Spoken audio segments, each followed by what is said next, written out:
And a good afternoon, ladies and gentlemen. We are live from Americus, Georgia Hurricane Stadium. We're just a few moments away from our Senior Day ceremony as we recognize our 9 Georgia Southwestern State University baseball seniors. We'll cut to that action in just a moment before first pitch of our doubleheader today between Columbus State and GSW. Thanks for tuning in and making us a part of your afternoon here on the Surge Sports Network.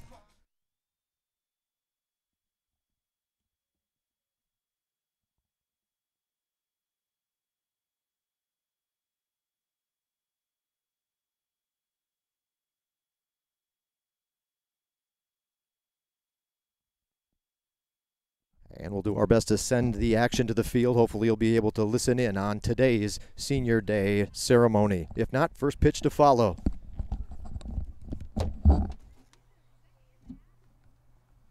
once again, ladies and gentlemen, a good afternoon. We welcome you to Hurricane Stadium here in Americus, Georgia. It's our honor and privilege to welcome you to Senior Day 2018. Ladies and gentlemen, at this time, we direct your attention to the field as we're joined by Georgia Southwestern State University President Dr. Neil Weaver and his wife Christy for today's Senior Day ceremony. We'd like to recognize our 9 seniors playing in their final Peach Belt Conference home games right here today, beginning with number 6, catcher Dakota Long.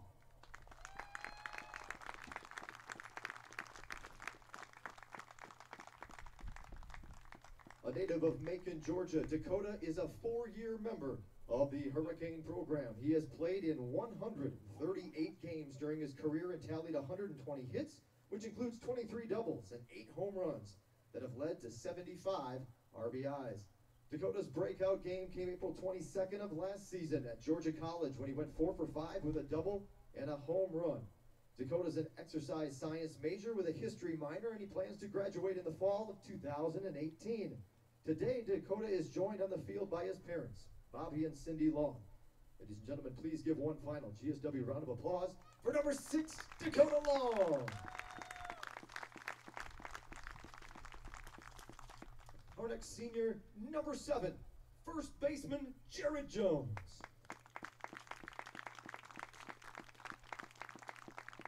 A native of McDonough, Georgia, Jared is also a 4-year member of the Hurricane program. He's played in 107 games during his career, and he's tallied 103 hits, which includes 17 doubles, a triple, and 2 home runs. Jared has collected 3 or more hits in a game 4 times this season, including a season-best 4 for 5 performance against Young Harris on March 31st. He's a business management major and plans to graduate in the fall of 2018. Today, Jared is joined on the field by his parents, Phil and Lori Jones, along with his sister, Jenna. Please give one final GSW round of applause for number 7, Jared Jones. Our next senior, number 15, outfielder, Josh Logan. A native of Lawrenceville, Georgia, Josh is also a 4-year member of the Hurricane program. He's played in 94 games during his career and tallied 87 hits, which includes 14 doubles, 4 triples, and 3 home runs. His highlight this season came on March 31st against Young Harris when Josh went 3 for 5 and drove in 3 runs. He's a political science major, and he plans to graduate this spring. Today, Josh is joined on the field by his mother, Diane Logan. Please give one final GSW round of applause for 15, Josh Logan. Our next senior, number 19, catcher, Danny Molinari. A native of Redwood City, California, Danny joined the Hurricane program this fall after transferring from Limestone College in Gaffney, South Carolina. He has started 14 games this season and turned in his best performance at Valdosta State back on March 27th when he went 2 for 3 with a walk and he scored a run in that win over the Blazers. Danny's a business management major and he plans to graduate in the fall of 2018. Today, he's joined on the field by Carmen McLean, the wife of GSW head coach Brian McLean. Please give one final GSW round of applause for Danny Molinari.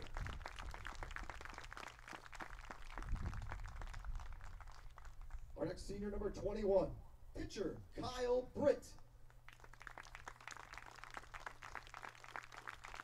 A native of Paris, Texas, Kyle joined the Hurricane program this fall after transferring from East Central University in Ada, Oklahoma. He has started 7 games this season and thrown a complete game twice. He's pitched 52 innings for the Hurricanes and he's struck out 37 batters. He's an exercise science major and plans to graduate in the fall of 2018. Today, Kyle's joined on the field by his parents, Paul and Deliza Britt. Please give one final GSW round of applause for number 21, Kyle Britt.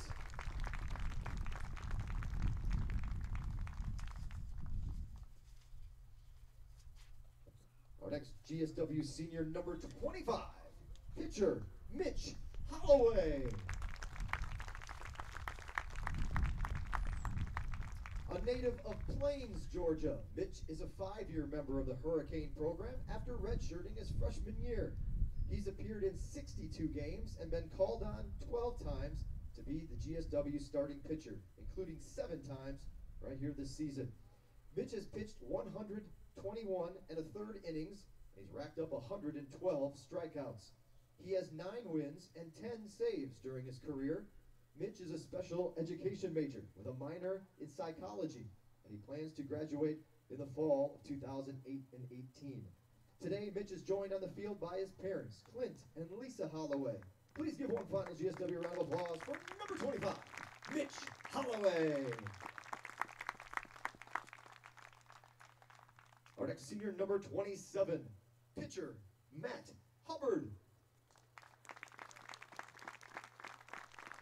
A native of Lawrenceville, Georgia, Matt's a 4-year member of the Hurricane program. He has made 61 relief appearances and thrown 96 2/3 innings during his career. Matt has 69 strikeouts and a couple of saves. He's an exercise science major with a psychology minor, and he plans on graduating this summer. Today, Matt is joined on the field by his parents, Robert and Kathy Hubbard, his sister, Jessica. Please give one final GSW round of applause for number 27, Matt Hubbard.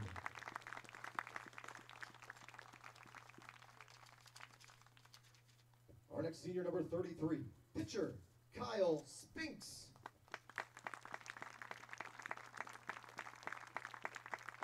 A native of McDonough, Georgia, Kyle's a 4-year member of the Hurricane program.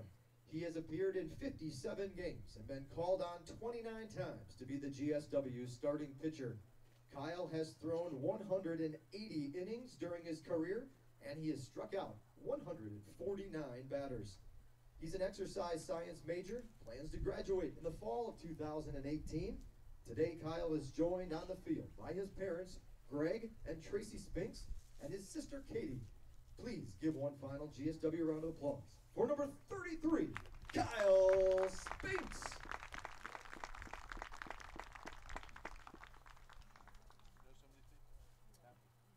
And our final senior, number 38, pitcher Andrew Patrick.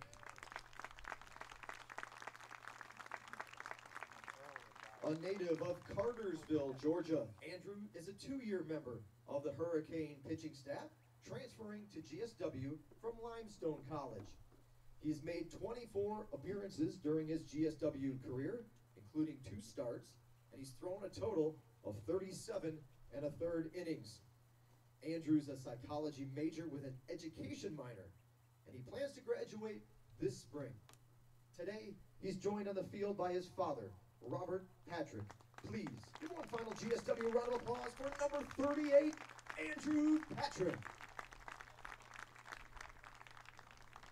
We wish each of these outstanding young men nothing but the best in their future endeavors, and we thank them for their countless hours of hard work and service in the community, along with their commitment to the program and their education. Ladies and gentlemen, this is your 2018 GSW Baseball Senior Class.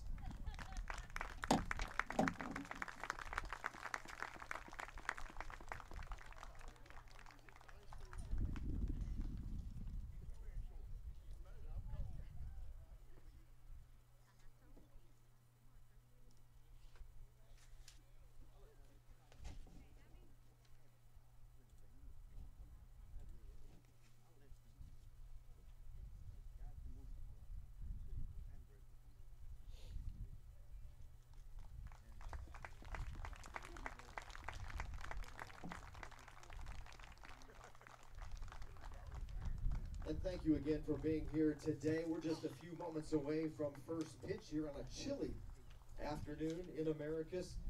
First pitch coming up soon. Doubleheader today. Peach Belt Conference action, the final two games of a weekend three-game series between the Cougars from Columbus State University and your Georgia Southwestern State University Hurricanes. Now's a good time to get in those pre-game quick announcements. If you are new to the facility, the restrooms are located back across the street. Just head back across the street, you'll see a little brick building adjacent to the parking lot. Inside that brick building, your restroom facilities. A water fountain also there for you, but you don't have to go quite that far to get a snack or a refreshing drink today. Just see Miss Deborah up at the ticket table where you came in today. She's got a limited concession stand menu to choose from. And while you're up there, be sure to inquire about our homemade pound cake. Once you have a slice, one will not be enough. $1 a slice, homemade pound cake, back up at the ticket table. And while you're there, one-stop shopping, you can also get a copy of today's game program. They are free. They have rosters and information on both schools so that you can follow the action on the diamond all afternoon. Again, those game programs are free and they are available at the ticket table. If you have friends or family who couldn't make it to Americus for today's ball games, no worries. They can tune in and follow the action wherever they may be. Have them go online to our website, gswcanes.com. gswcanes.com. Head to the baseball schedule portion of the website. If you're on a mobile device, you'll see the little calendar button in the top right corner on the home page. Click on that. Go to today's matchup, Game 1. Live stats link and streaming video links are both there. Again, at the website, gswcanes.com. You can also find that link and those links on the Peach Belt Conference site as well. And a quick note, there will be a different live stats link for Game 1 versus Game 2. So if you are following along and have that data in front of you from live stats coming your way, when Game 1 is over, you'll have to go back out, go back a screen, click on the Game 2 live stats, and come on back and follow us for the nightcap. Want to catch up with that video stream directly and bypass the web altogether? Well, just go to YouTube. Our YouTube channel is GSW Athletics. GSW Athletics, and they'll see our broadcast there on our YouTube station today. Lots of information covered there, but if you have any more questions or any questions for us, please don't hesitate to stop by the ticket table or the media tent up here behind the seating bowl, and we'd be happy to help you out. We'll be up and running here in just a moment. Sit back, relax, and enjoy today's Peach Belt Conference action.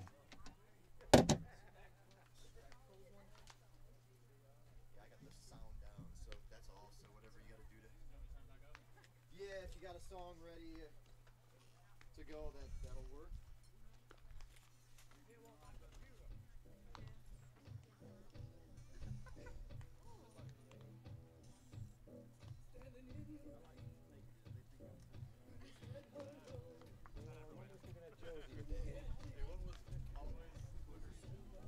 MJ Holloway.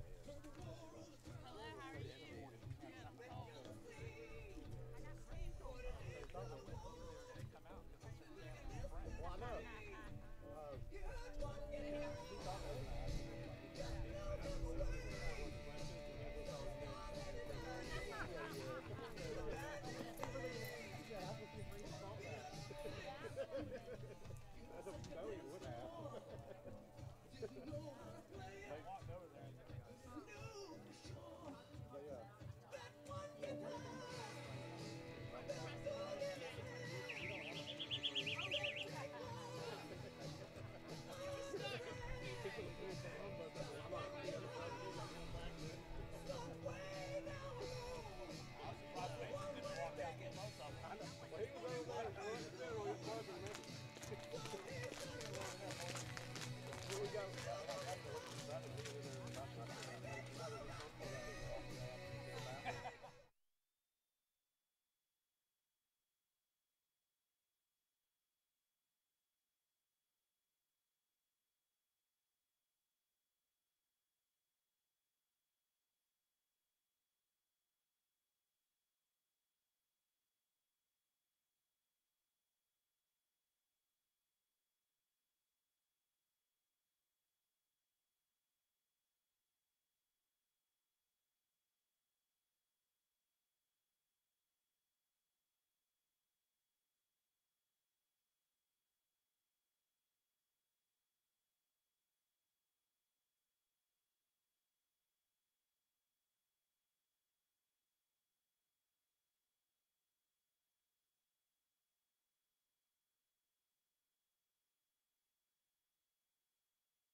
And once again, ladies and gentlemen, a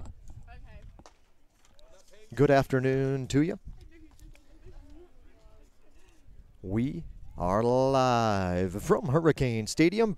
First pitch delivered on Senior Day 2018 for the Georgia Southwestern State University Hurricanes.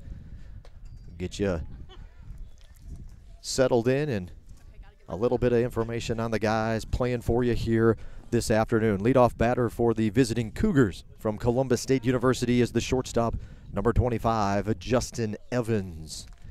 1-1 pitch from Holloway fouled off. Count goes to 1-2. Defensively for the Canes here in game one of our afternoon doubleheader, from left to right, the left fielder is Cole Clark, in center field, senior Josh Logan.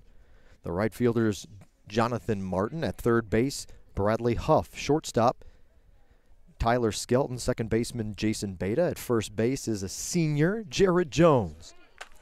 And a strikeout there to open up the ball game. Good start for Holloway and the Hurricanes. Behind the plate, another senior catcher, Danny Molinari. And getting the call here this afternoon to start things off. High on the hill for the Hurricanes, making his 8th start of the season. He has 9 appearances overall. Number 25, senior Mitch Holloway. That one fouled back to the screen. Batting second for Columbus State, center fielder number 7, Garrett Kirkwood. So for Holloway, we'll get you a little bit of information on the senior from Plains, Georgia. This is his 5th year as a member of the Hurricanes. He redshirted coming into school, and then 4 years of playing experience. Spent a good portion of his career here coming out of the bullpen. Started more in the role of a middle reliever, and then last year he was called on as kind of the team's closer. And this season, he's made one final jump to cover all facets of the pitching game, I guess, for Georgia Southwestern, and he's the weekend starter for the Hurricanes. Holloway, 1-2 count to the batter, Garrett Kirkwood for Columbus State. Inside for a ball, 2-2. Kirkwood comes into today's game with a .269 batting average.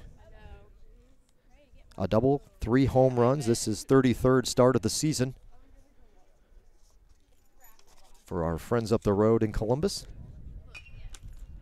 Chopper back up. The bounce to Holloway. The underhand toss to Jones. And there's 2 up, 2 down for Columbus State in the first.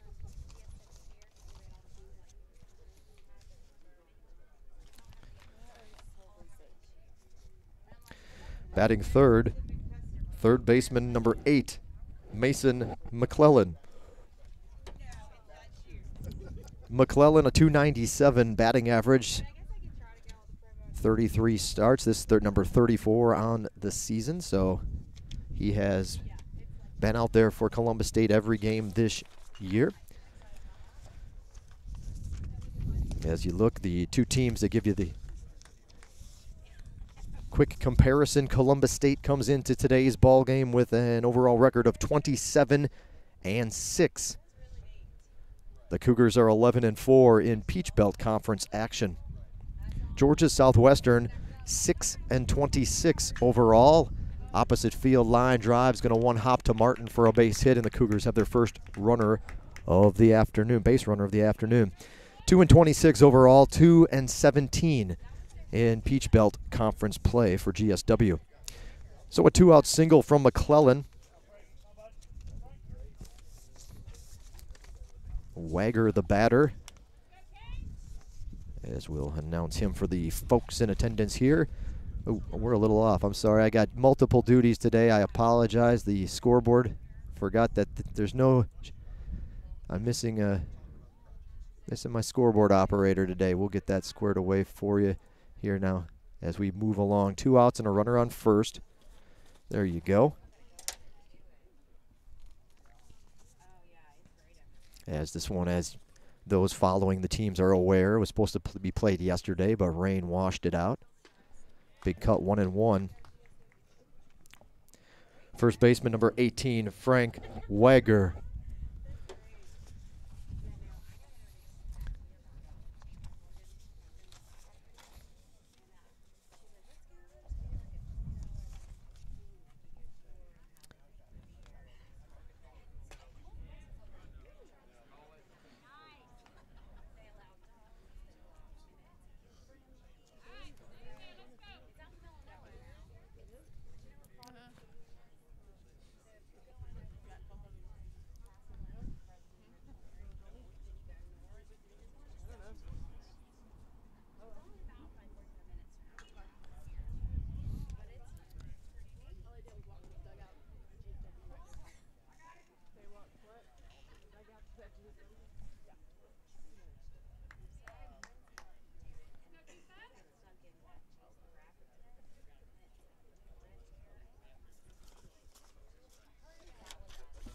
Fouled off. Count is 2-2 to Wager. This one low and inside. 3-2 now.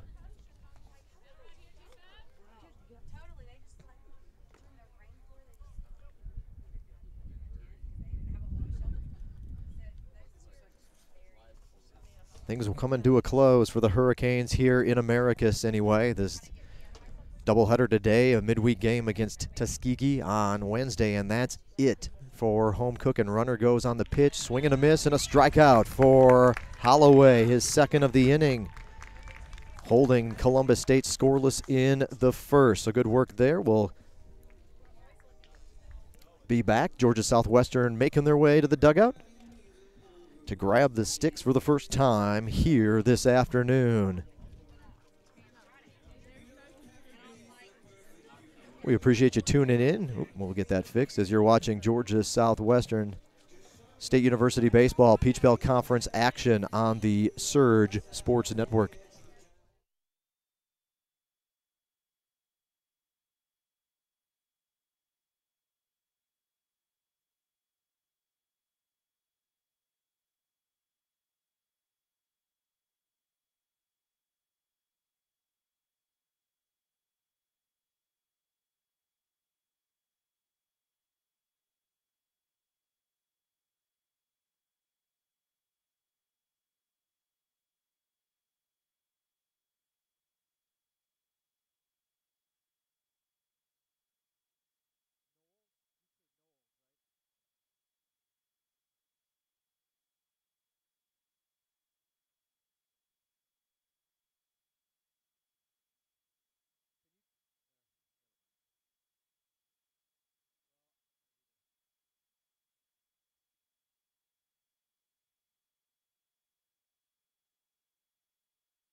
Leading things off for GSW's second baseman number 13, Jason Beta.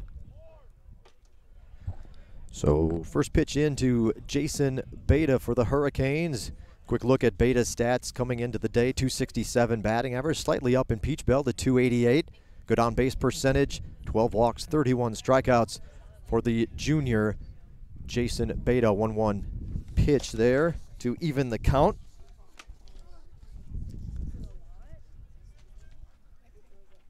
Thank you. Ground ball to the right side. Second baseman shuffles over. Throwing on to first for the out is Barry, and there's one away. In every single class now.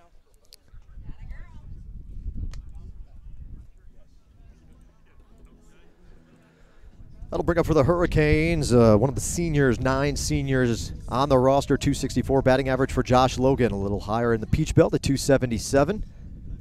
5 doubles and a home run for Logan this season. That pitch from Knowles in there for a strike. The starting pitcher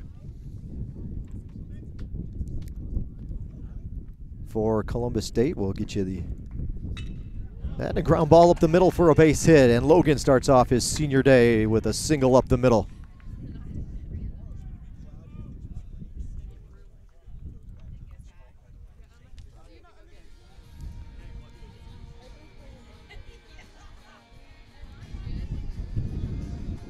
Now batting for the Hurricanes, senior first baseman number 7, Jared Jones. 296 batting average.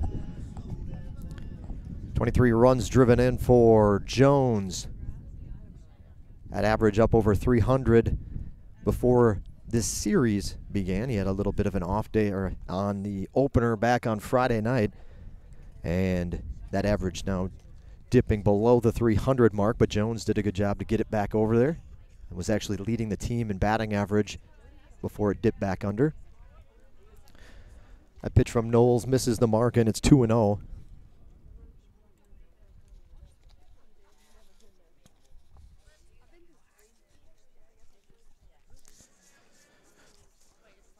Getting the call here in the opener, Perez Knowles, the pitcher for Columbus State, is making his 9th start, 10th appearance overall. 55 2/3 innings pitched, 46 hits, 25 earned runs, 27 walks, 67 strikeouts. Opponents are batting .223 against Perez this season, a 4.04 ERA and a 3-1 record.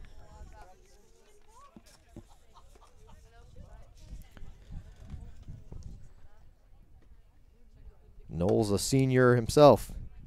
6-foot senior, the lefty from Freeport, Bahamas, transferred from Troy University.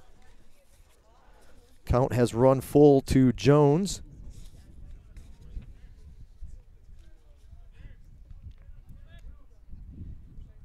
Throw over to first, runners back easily, standing up to touch the bag.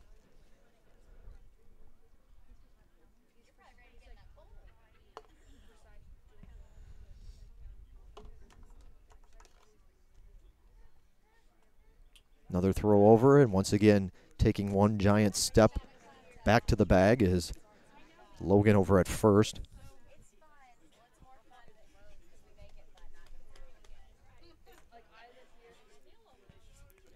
Swing and a miss, so a strikeout for Jones. There's 2 away.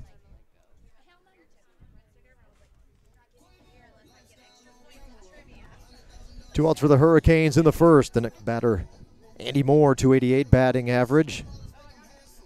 342 on base percentage. You see 16 runs driven in, 8 walks, 16 Ks. Designated hitter number 2, Andy Moore. So Andy Moore at the plate with 2 away now for the Hurricanes in the first. First pitch missing from Knowles, 1-0. Both teams with a hit in the first inning.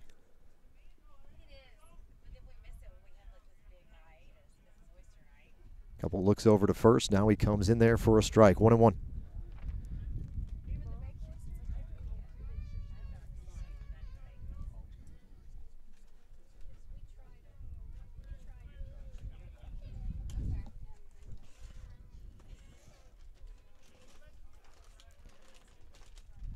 Another couple looks over to first. Now Knowles will come in. That ball missing the mark. The throw bounces up and over the glove of the covering shortstop for a stolen base.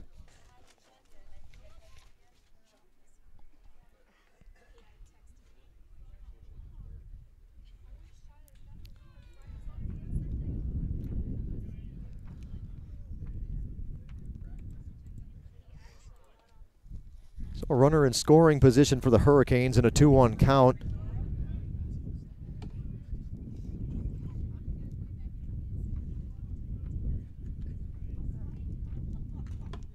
Fouled off, 2-2. for Josh Logan. That's his 5th stolen base.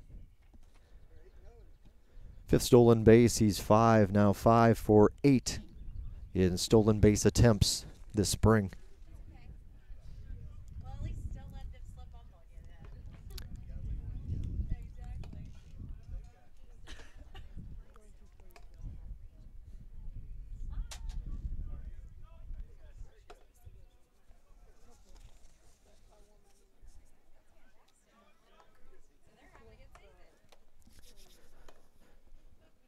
Fouled, just behind the on-deck batter, Jonathan Martin. He's in the circle. That one he had to kind of almost pull in his rear end to get that one to go behind him and hit off the brick wall just inside, or just to the other side of the Hurricanes dugout, the near side here from where we're looking. So that one could have been pretty dangerous there. That one had a little pace on it. 2's across the board, 2 balls, 2 strikes, 2 outs for number 2. And that'll be strike 3, however, as Moore goes down swinging. Hurricanes leave a runner on, as did Columbus State in the first. No score yet in this one. I mentioned that you got one more chance after today to catch the Hurricanes in action. That's this Wednesday. 5 o'clock the start time against Tuskegee, the home finale. So we hope you could come out one final time and watch the guys in action. From there on out, it's all a steady diet of Peach Belt Conference road doubleheaders and series games, except for a return to fill that home-and-home series with Tuskegee on the 24th. So aside from that, it's all conference action. Lander, Francis Marion, UNC Pembroke to close it out. That's what lies ahead for the Hurricanes schedule-wise. One more broadcast, I guess, is what that also means. We'll be on the air back here on our YouTube channel, GSW Athletics. On Wednesday, we'll go on the air just a few moments before first pitch. Good chance to say, well, I don't want to remember to tune in Wednesday. Obviously, those following for Columbus State could care less, but those that are Hurricane fans, go ahead and subscribe to our YouTube channel. Just come down up in that button into the description, which, by the way, has your live stats links as well. Click that subscribe button, and that way you can be notified of when the Hurricanes go live. You don't even have to worry about it. Don't have to set your calendar. You'll get a notification if you so choose whenever we go live. Next broadcast Wednesday at 5.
Well, before we can even introduce you to Robert Brooks, the catcher, he's hit by a pitch from Holloway and will trot down to first base to open up the second inning for Columbus State.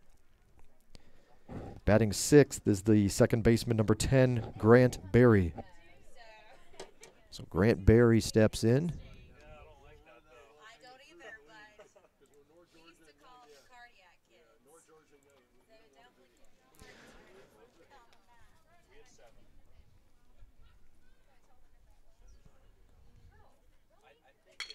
Bouncing ball is going to chop up the middle and just to the left of second base for a single.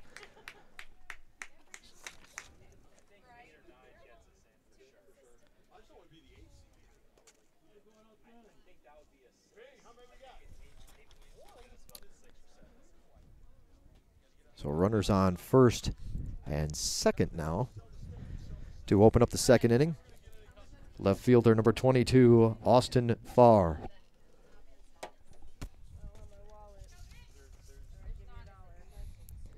Austin Farr.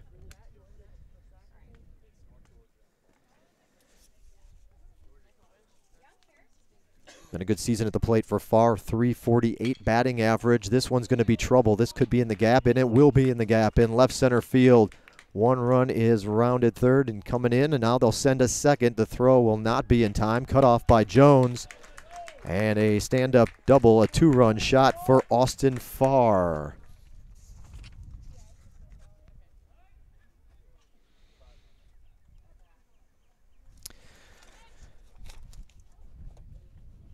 So Farr is the lone runner on base. We'll get the score updated here for you as well. First, we'll introduce the crowd to designated hitter number 14, Chase Brown.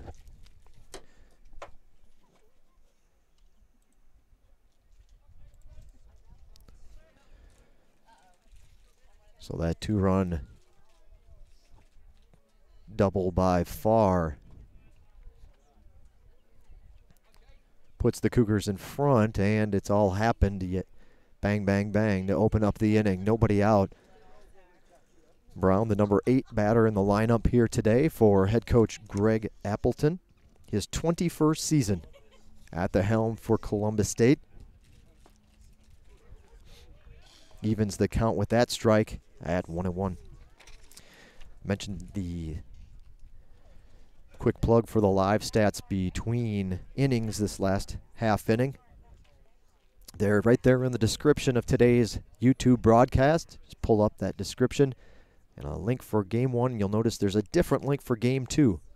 So if you've got friends or family watching or you're directing them that way, you'll have to back out and click that second link when we do go to the nightcap and the series finale later this afternoon. Our YouTube channel, that won't change. That address will work at any point. 2 balls and a strike.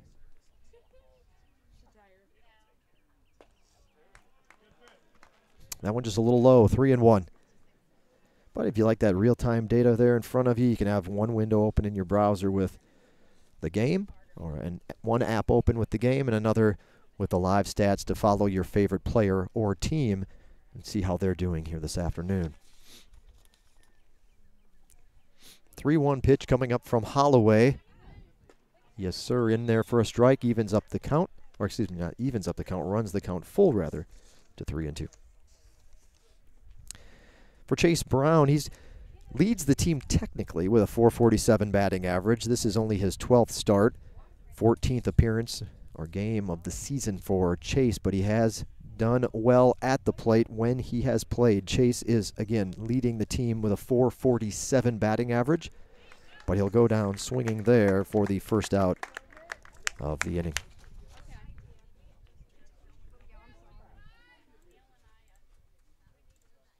One away.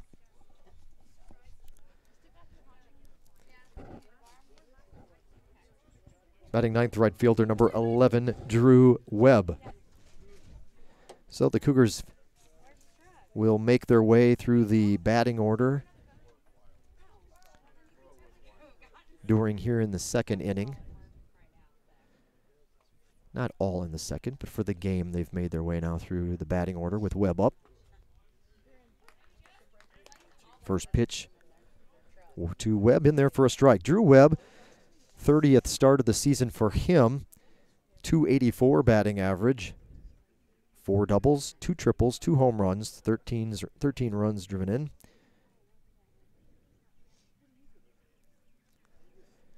Good speed with Webb.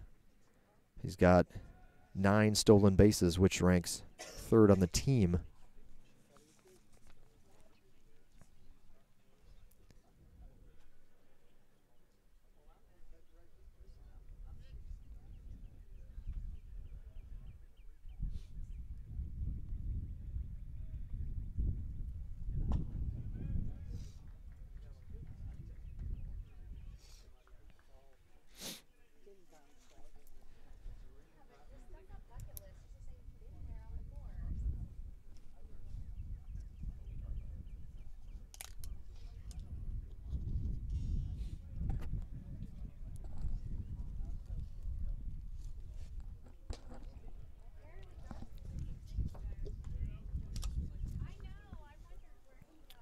Quite a swing in the weather from yesterday to today, or even if you look at from Friday to till today.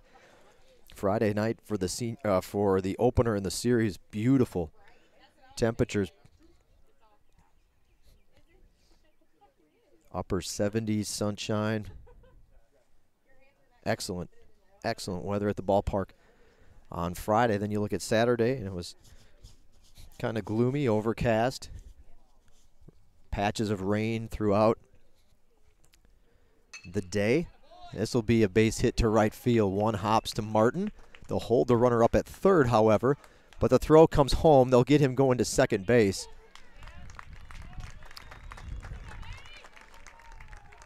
So Molinari will throw down and get the runner after his single. And staying at third would be Farr. 2 away after that exchange. Back to the top of the order now for Columbus State. Shortstop Justin Evans.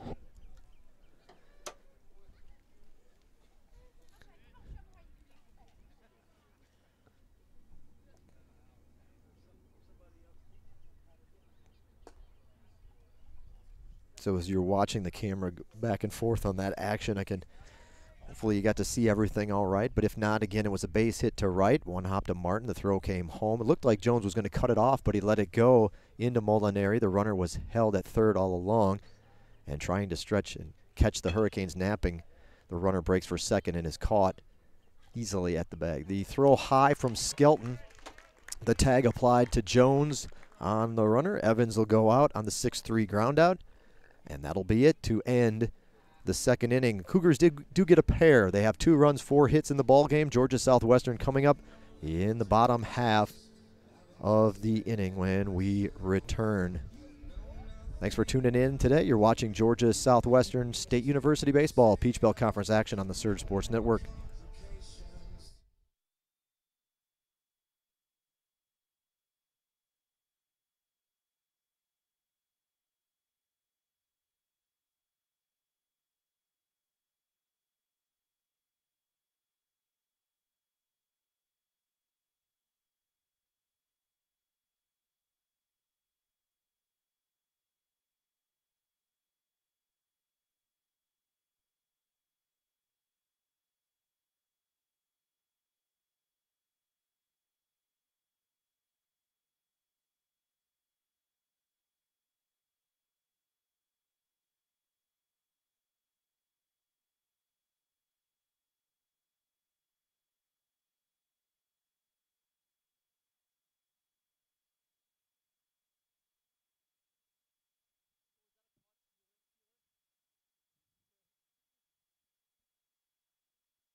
Right fielder Jonathan Martin leads off the second inning for the Hurricanes.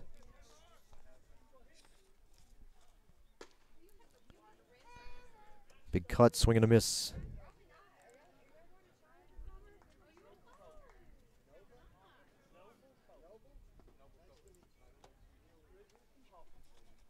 Oh-2 pitch to Martin. Off the mark, 1-2. 220 batting average, but Jonathan got off to a rough start this season. He has done well in the latter half of the schedule. 309 Peach Belt Conference batting average. He got a couple of hits when these teams met on Friday, and he's been warming up a little bit. This one in on the hands, pulled. Ground ball to the first baseman, who will tag the base for the out. That's Wagger over at first for Columbus State. So a 3 unassisted ground out to open up the second.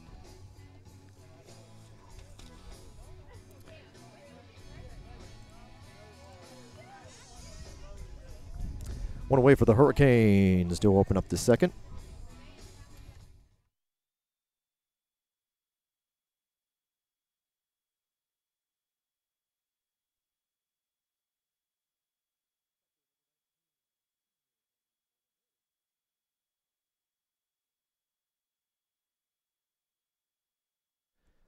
First pitch swinging for Molinari, the senior catcher transfer.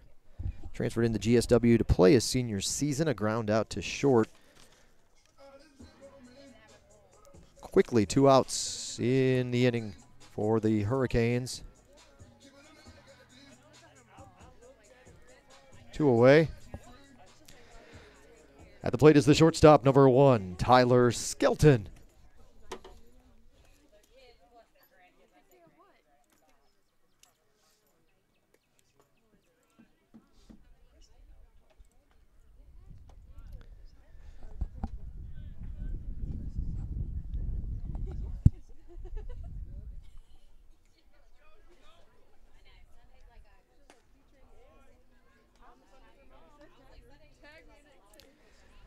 The freshman shortstop for the Hurricanes is batting .206 this season, .217 Peach Belt Conference average.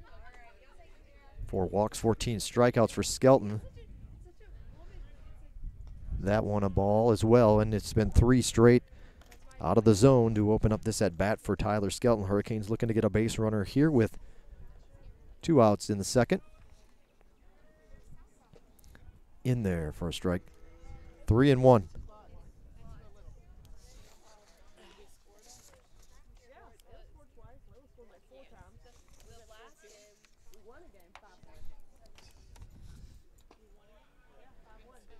And he'll draw the walk. 2-out walk for the Hurricanes. Brings up the sophomore left fielder Cole Clark. A little higher batting average, .267 in the Peach Belt. .229 overall. Batting 8th left fielder, number 8, Cole Clark.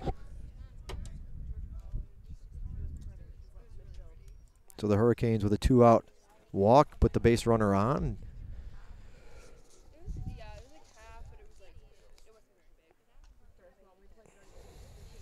Hurricanes, the number 8 batter in the lineup today. For head coach Brian McLean is Cole Clark.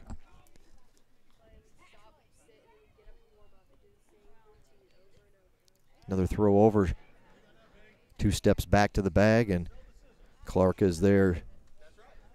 Or excuse me, Skelton rather, up clearly there in plenty of time. Knowles trying to keep him honest. Swing and a miss, big cut from Cole Clark.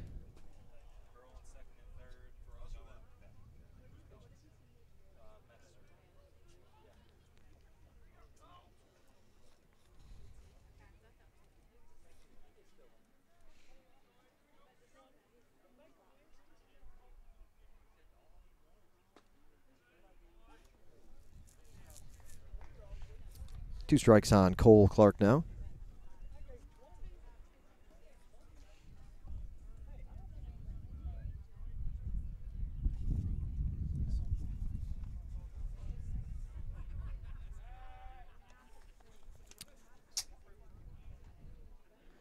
Temperatures at game time here in Americus, 52 degrees. To finish that thought from earlier, rain yesterday, great day on Friday, and now here on Sunday, 52 degrees and cloudy in Americus. Things will warm up a little bit by the time we get to game 2. We should hopefully get over 60 degrees by the end of the day. But right now, 52, chilly. Easterly winds 7 miles an hour. Strikeout by Clark to end the inning, so they'll leave the runner at first. And that'll do it for the Hurricanes in the second. So Columbus State after 2 is up by 2. We'll be back in a moment. Third inning from Hurricane Stadium, game 1 of our afternoon Peach Belt Conference doubleheader.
You see that spot for Two Dukes Barbecue.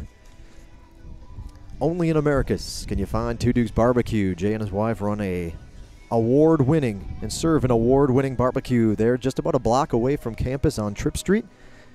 Let's head out behind us through the intersection, and bam, there you are, Two Dukes Barbecue. You can find them on Facebook at Two Dukes Barbecue, but they do so much more. What's unique about that at Two Dukes, they have a unique menu that almost changes daily with home cooking, and whether it's side items that include various casseroles or salads. They have a catering business as well, so they're always offering something new and unique on the menu. A base hit single for Kirkwood on the bunt to open up the third inning. Beautiful, well-placed bunt from Kirkwood, and the Cougars have another runner aboard to open up an inning here. Scored a couple in this when they did it in the second. Now we'll see what happens in the third. At the plate, third baseman Mason McClellan. But check them out if you can next time you're in town. Stop by Two Dukes Barbecue.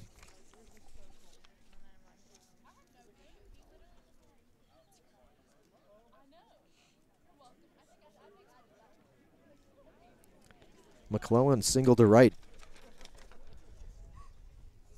in the first.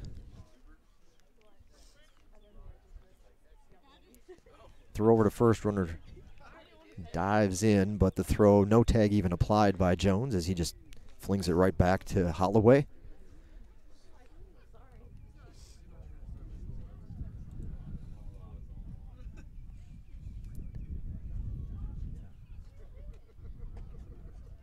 In there for a strike. Well, we're showing you the batter stats. How about a little bit on our senior pitcher, Mitch Holloway? This is 7th appearance, 7th start, 35 innings pitched in Peach Belt Conference play, 44 1/3 overall, 18 walks to go with 40 strikeouts for Holloway. Getting the call here on Senior Day to get things started. The senior from Plains, Georgia, Mitch Holloway. 1-7 record, 4.87 ERA. Opponents are batting .271 against Holloway coming into today's ball game. 0-2 is the count. Now to McClellan.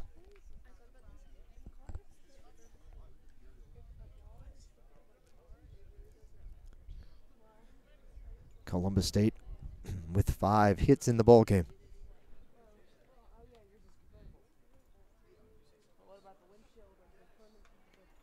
Runner dives back into the bag as Holloway snaps that one over. Jones with a kind of a easy, quick swipe of the glove, but not a pickoff attempt for an out by any means on that attempt. Chop foul. Still 0-2 to McClellan. .297 batting average for Mason. He has started all 34 games for the Cougars this season.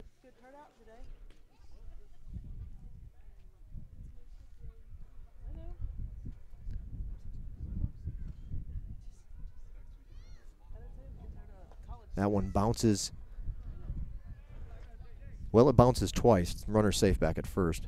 First, it was a backhand stab by Molinari as that one bounced in. Then his throw down to first base bounced into the chest of Jones, who smothered it to keep the runner over at first. 1-2 the count.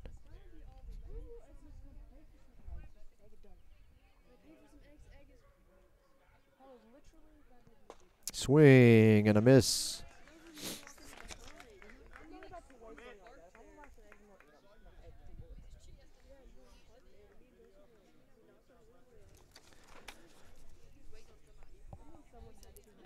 First baseman Frank Wager. Wager struck out to end the first inning.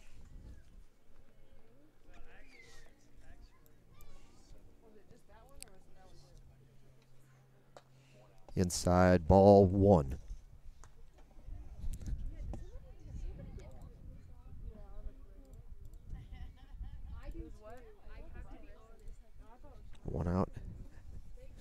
that strikeout.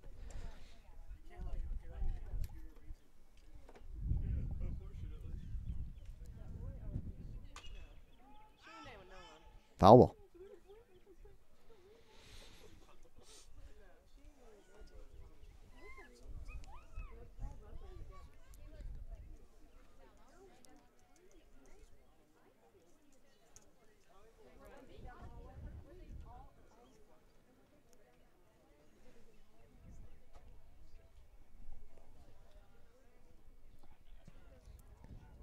Things slowing down a little bit here in the third inning.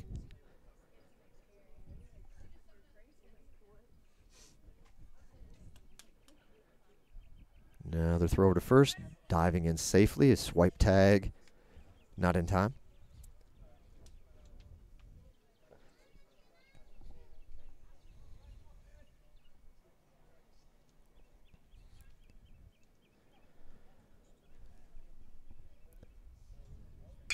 Ooh, line shot down the third base line. Huff can only watch it go by. It got past him so quick, down into the, well, near the corner. They'll send the runner around, cut off by Jones, in safely. Opposite field shot for Wagger, a double down the line.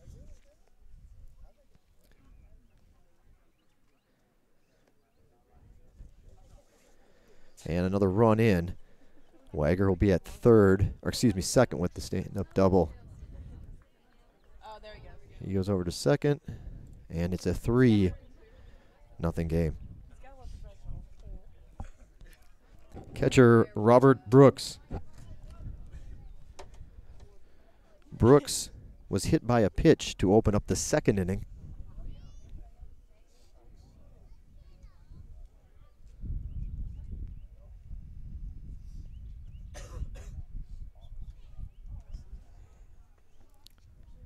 Brooks, 382 batting average. Second on the team technically, but actually of the guys that have played more than half the season, he is the team leader. 382 batting average, 5 doubles, a triple, 8 home runs, 37 RBIs.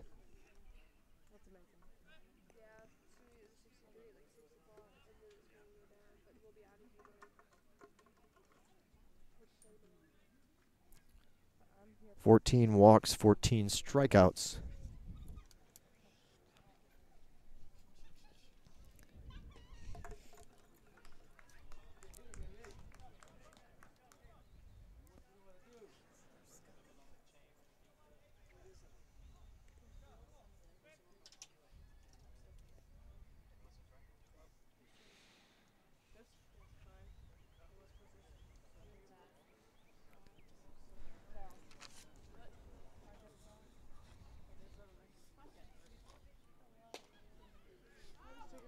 That one just misses. 1-2.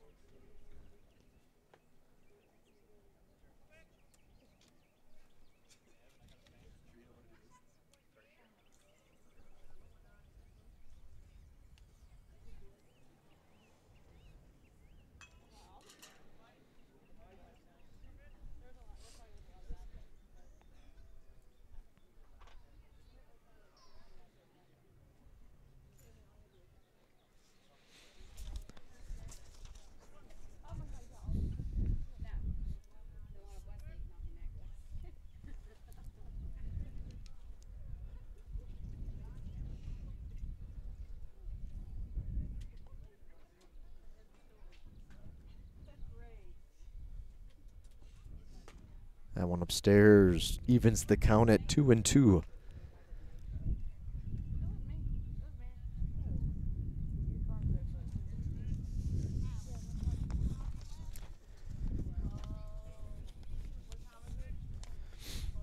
Obviously, with such a difference in the win-loss tallies this season, you would expect the stats to reflect that as we compare the two teams. 2 balls, 2 strikes. It's a bouncing ball to the shortstop, Skelton. He'll wait, throw, in time.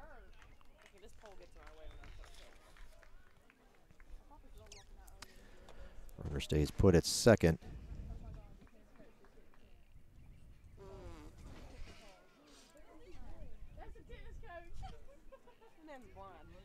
2 outs.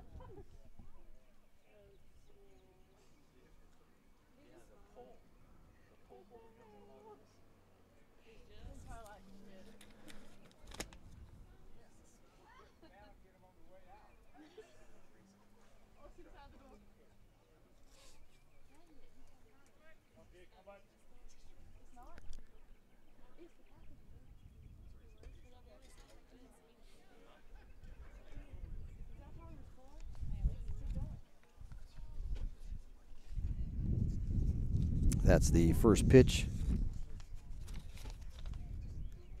to Barry.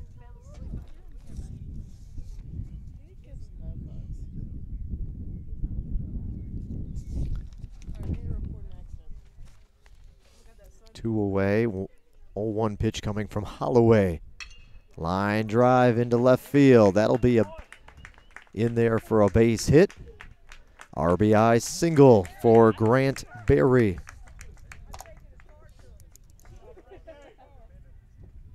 So a good opposite field poke. Just slaps it into good piece of hitting from Barry.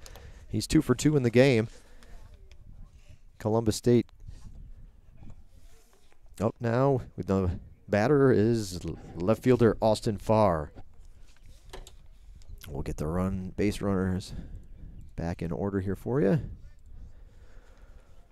Runner at first with 2 outs. Columbus State matching their 2-run tally in the second with 2 more here in the third. 7 hits in the game.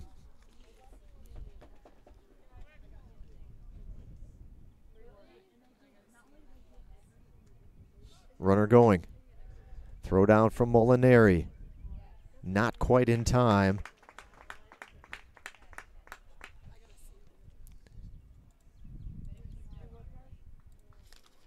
So a stolen base for Barry. Let's see where that puts him for the season. 7 for 9. Nope. Yep, that's correct. Barry now 7 for 9 on stolen base attempts.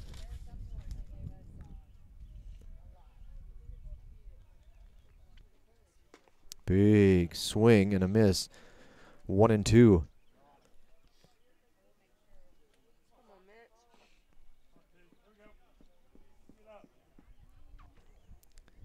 Farr doubled down the left field line and drove in a couple of runs last half inning. The 1-2 pitch this time. Off speed, took a little something off of that one, had him out reaching for it, and Farr will go down on strikes. But Columbus State, as you saw, pushes 2 more across, and they've extended their lead to 4 runs. Hurricanes coming up in the bottom half of the third inning.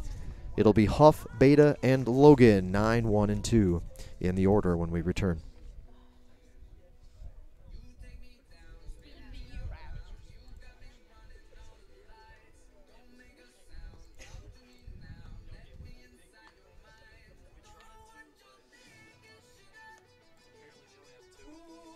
Thanks for tuning in to GSW Baseball Senior Day 2018 here on the Surge Sports Network.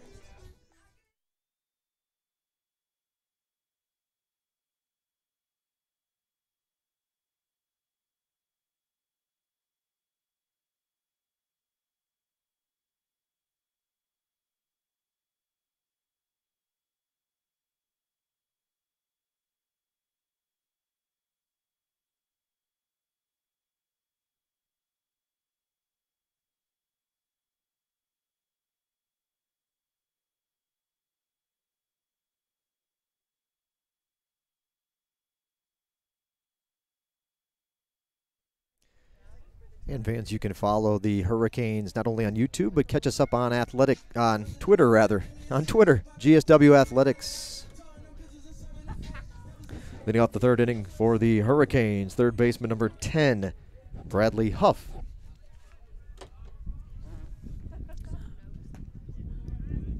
The tie-in there is the fact that YouTube and Twitter have the same account ID for you to find.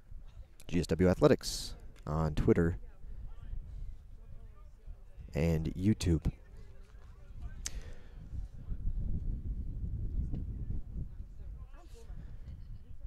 So that pitch in there for a strike will even the count at 1-1. Huff opens things up here. Strike call, 1-2. Bradley Huff, the third baseman for the Hurricanes. 169 batting average, 1 home run, 7 runs driven, and 9 walks to 14 strikeouts for Huff. This one bounces across home plate and will even the count up at 2-2. Again, GSW Athletics. GSW Athletics. How you can find us on Twitter and YouTube.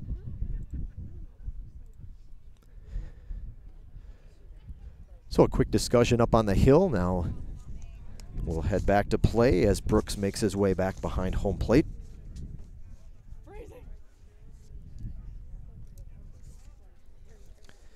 Huff, the number 9 batter in the order for the Hurricanes. One just perhaps a little bit low on the other edge. Will push the count full.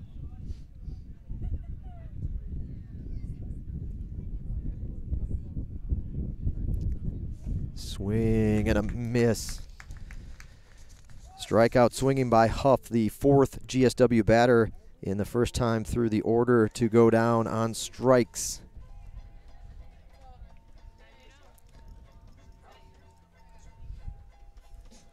One out in the inning. Back to the top of the order. Second baseman Jason Beta.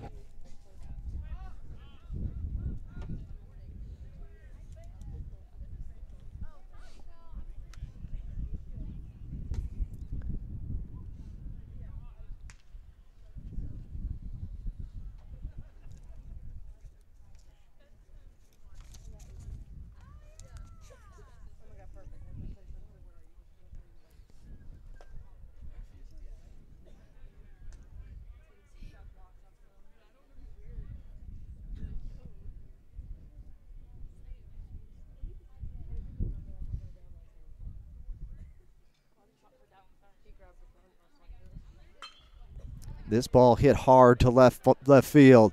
This ball's high, deep, but off the fence, stays in the park. Still a double for Jason Beta. Hurricanes with a runner in scoring position. So Beta hits the double off the wall and left.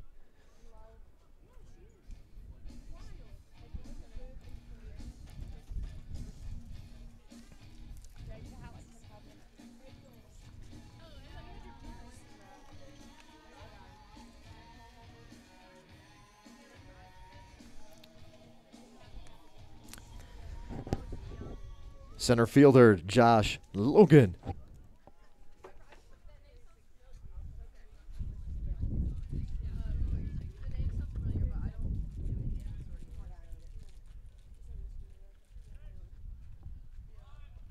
Squares the bunt, pulls it back.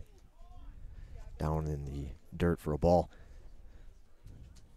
So you can hear that breeze perhaps whistling across the microphone every so often as we're up here just to the right. About 2 feet, 3 feet to the right of the camera. So we're right up there looking from your vantage point here above the seating bowl at Hurricane Stadium, kind of built into the chairbacks, built into a berm that runs from the far end of each dugout around and back.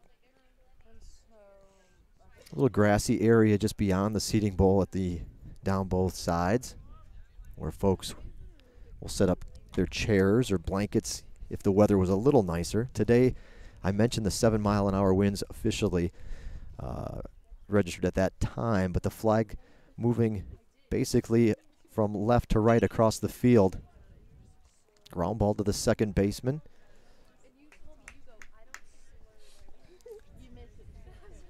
For the second out of the inning.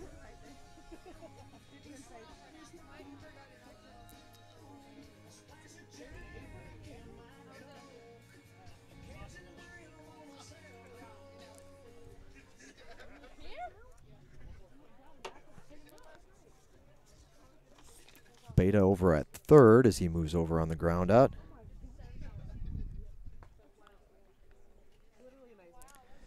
And the batter, first baseman Jared Jones.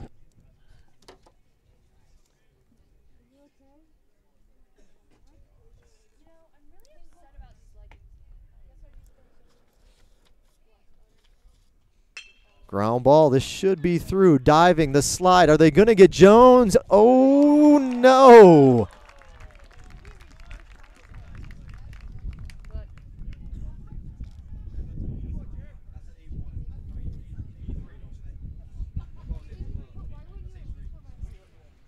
Yeah.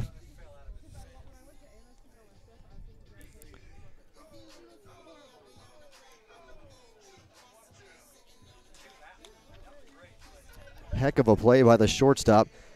The batter, designated hitter Andy Moore. So the Hurricanes will get a run in. What a play at short, though. That was, I mean, Evans had him. Evans had him. The slide into the grass. This is shallow center field. It's going to drop in for a base hit, and the inning will continue. So to finish that thought, Evans sliding down to his knees on the grass, backhands the ball, gets it up. The throw was there, a manageable bounce, and unfortunately dropped at first base, so the error is being charged to Wagger at first. The run is in, and we got to get this stats up on the screen back to even for you. Right fielder Jonathan Martin. Hurricanes have runners on first and second, as we'll update that. A run is in with 2 outs in this flurry of action. Georgia Southwestern on the board. And there you go. That's where we're at. Bottom of the third, 2 outs. 4-1 the score. The Hurricanes now another runner potentially in scoring position on the bloop single by Jones, bringing us, oh, excuse me, not the bloop single. The bloop single was by Andy Moore. The E3 was Jones. That was a heck of a play at short. Count even at 1-1. Right fielder Jonathan Martin is the batter.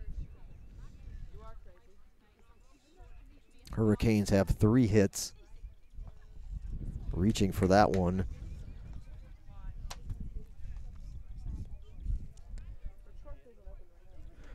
Right fielder Jonathan Martin. Oh, appreciate it.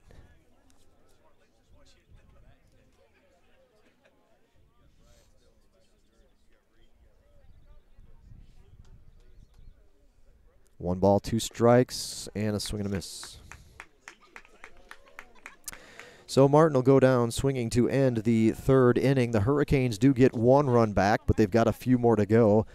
3 innings in the books here in Game 1 of our afternoon doubleheader. We head to the 4th with Columbus State up 4-1. Thanks for tuning in this afternoon. You're watching Georgia Southwestern State University Baseball on the Surge Sports Network. We mentioned how you can find us on Twitter and YouTube. It's a little bit different for those of you that are Facebook or Instagram users, but go ahead and catch up with us on social media via those outlets as well. Facebook and Instagram, it's a little bit different, so if you want to follow us on Facebook, just go to GSW Hurricanes. Do a search for GSW Hurricanes, and you can find us on Facebook. We'll be back for the 4th inning in just a moment.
Well, it is Senior Day 2018. I'll give you a chance to meet Mitch Holloway, the starter today, 6'5", redshirt senior from Plains, Georgia, and Sly County High School. Came in and redshirted his first year on the program, and then a 4-year contributor for the Hurricanes and Hurricanes pitching staff. Leading off the third inning, designated hitter Chase Brown. Brown struck out swinging in the second. This one is chopped up, bouncing, spinning, foul. 1 ball, 1 strike, the count to Chase Brown. 8-9-1 due up for Columbus State in the 4th inning as Brown, Webb, and Evans will come up to face GSW and starter Mitch Holloway. How bad is his car messing?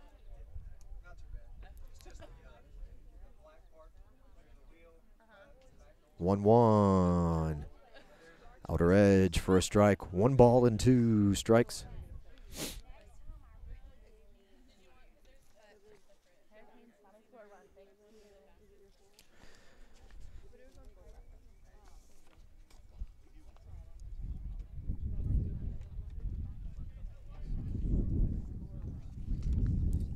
Count even at 2-2.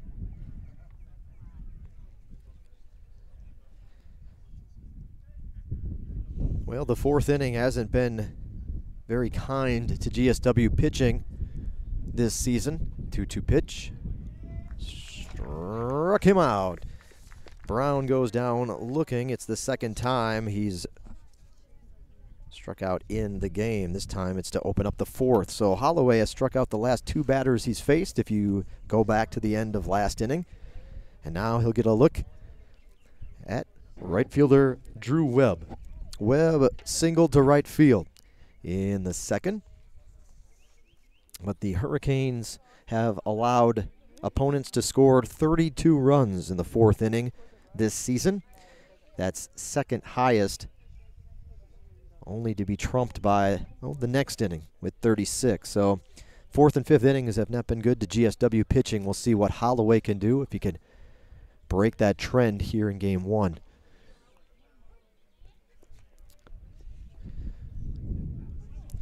Webb will look at a 1-1 pitch from Holloway here.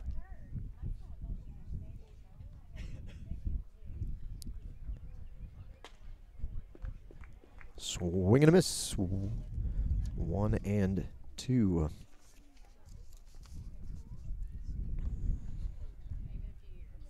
Holloway leads the Hurricanes in strikeouts. He came into the day with 40. He's got 6 so far today.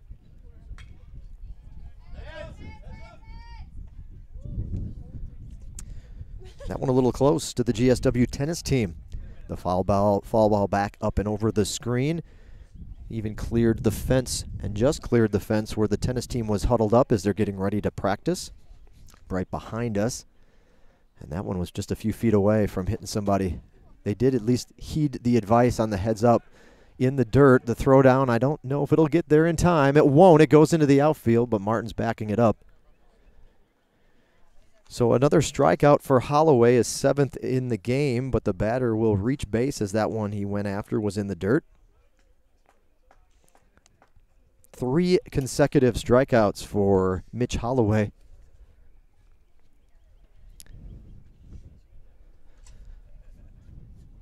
And Webb goes down to first base. They're back to the top of the order. Shortstop Justin Evans.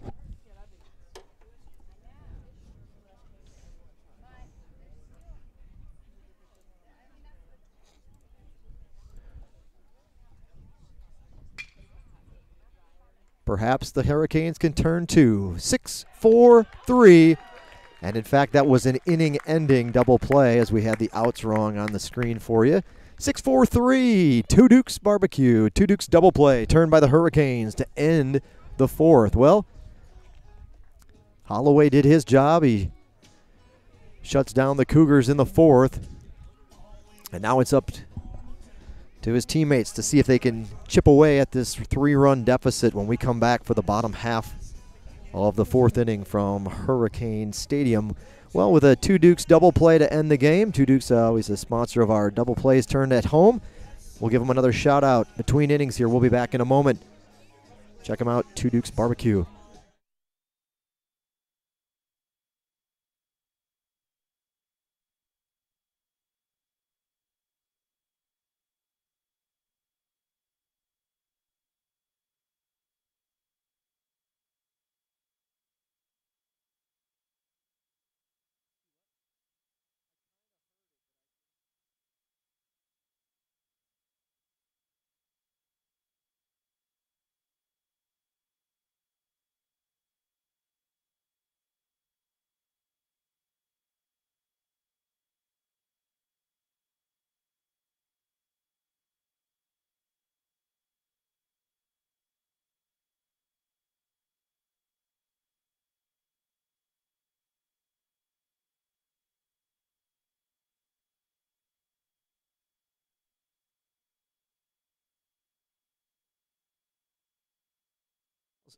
We featured our senior Mitch Holloway. Now's a chance to meet senior Danny Molinari. He'll open up the inning, the 5'11 senior from Redwood City, California. Stepping in to open up the fourth for GSW. Molinari grounded out to short in the second inning, his only other time up.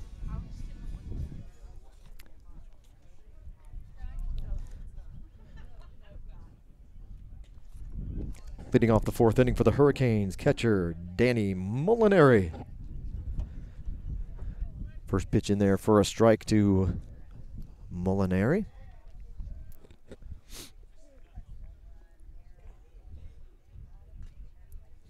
And he'll fall behind 0-2. Columbus State, 4 runs, 7 hits, 1 error. To this point, Georgia Southwestern, 1 run, 3 hits. And the Hurricanes have not committed an error yet in the ball game.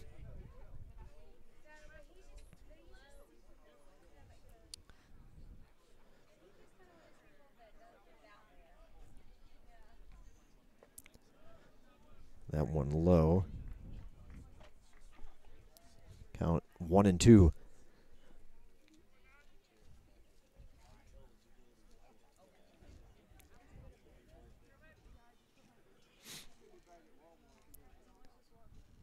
Swing and a miss.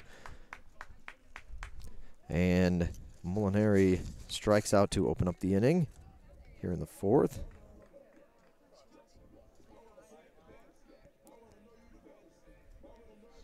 Sixth strikeout of the game for Knowles. Now batting is the shortstop, Tyler Skelton.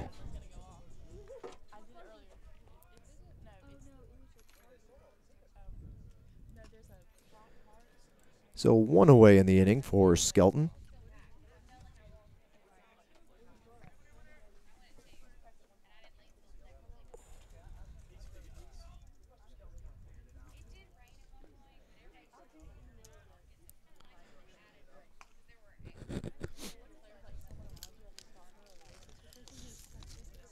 Skelton reached on a walk in the second inning.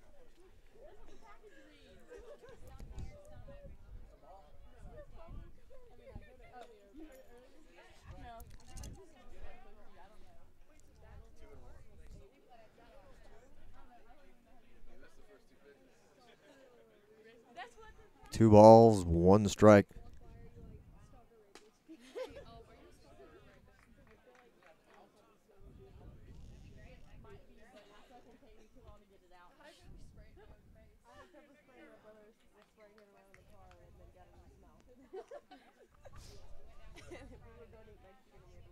Three-one offering. Off the end of the bat and back to the backstop to run the count full.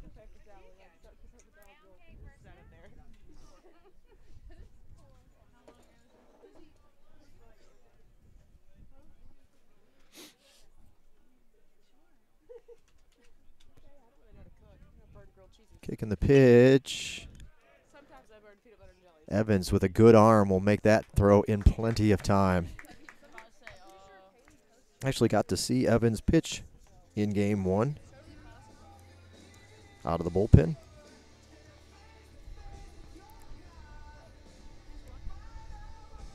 Six-3 ground out, second out of the inning. Gets us left fielder Cole Clark. So there are now 2 outs. First pitch swinging, popped up foul. First base side, out of play. Well, Cole Clark struck out swinging in to close out the second. And now he comes up with 2 outs here in the fourth.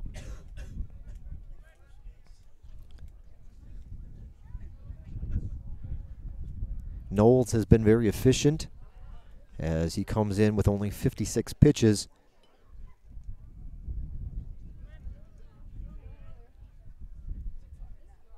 Before this at-bat for Clark. 1-1. Strike right down the chute. 1-2. 9 seniors on the GSW roster. They've been kind of peppered in, and we've been introducing them slowly through the game for you. Count evens up at 2-2.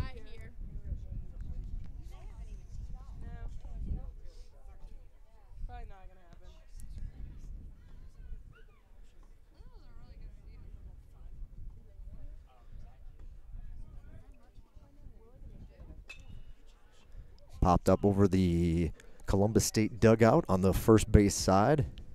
Out of play. Plenty of blankets and still a few winter jackets making their way back out for this one today. It'll warm up a little, but not much. As low to mid 60s topping out here today. High for a ball.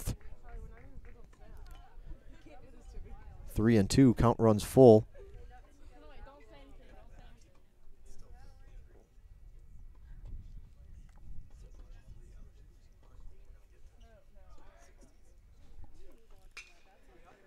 This one hit high to left center field. Who's going to take it? It'll be the center fielder making the grab. That's Kirkwood squeezing it for the final out. So Georgia Southwestern goes 1-2-3 in the fourth. When we return for Columbus State, Kirkwood, who just made that catch, McClellan and Wagger, 2, 3, and 4 in the lineup, come up. We move into the fifth inning here from Hurricane Stadium. Thanks for tuning in. You're watching GSW Baseball on Peach Belt Conference action on the Surge Sports Network.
First pitch to Kirkwood misses the mark.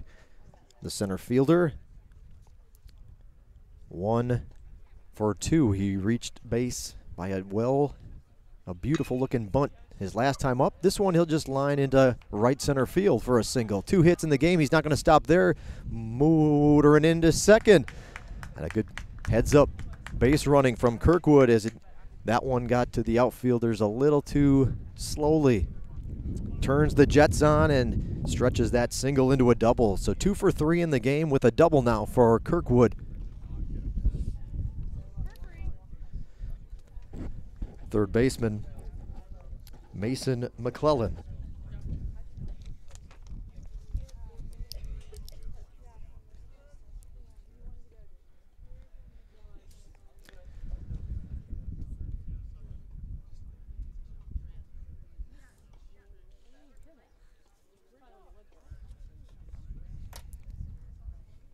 As the sun peeks out a little bit here at Hurricane Stadium. How about that? Well, a welcomed addition to the ball game. Bouncing ball through the hole on the left side and in for a base hit. Back-to-back hits, and McClellan has his second hit of the ball game. He's now 2 for 3. Runners are on the corners for Columbus State for the cleanup hitter. First baseman Frank Weger.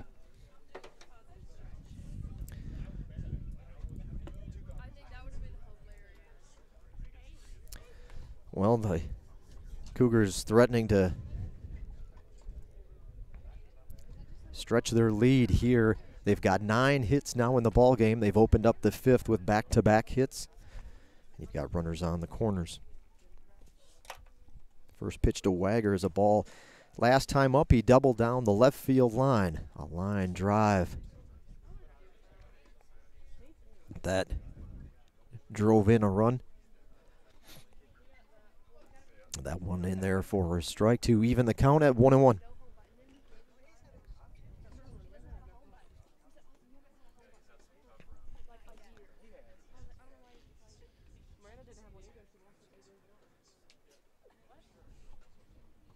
One pitch, low for a ball.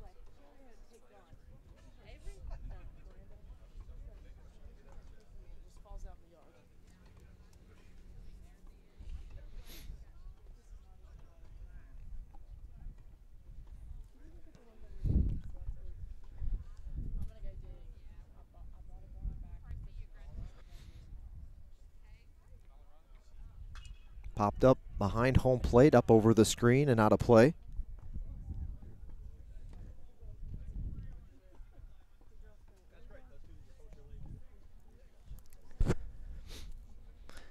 GSW Stadium, or Hurricane Stadium rather, public road. That one got close to the road, running parallel to the third base line.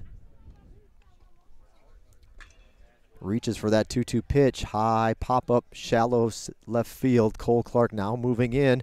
They're going to send the runner. The throw, not quite in time, as it bounced in there to Molinari. And the tag just a little too late, trying to put it on the arm or hand of Kirkwood, who beats the throw home.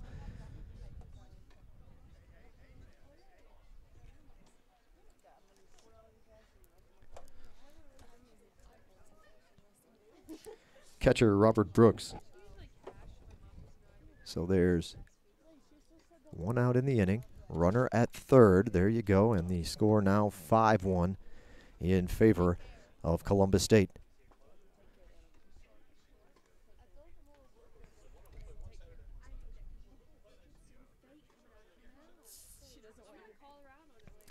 So a sacrifice fly for Wagger.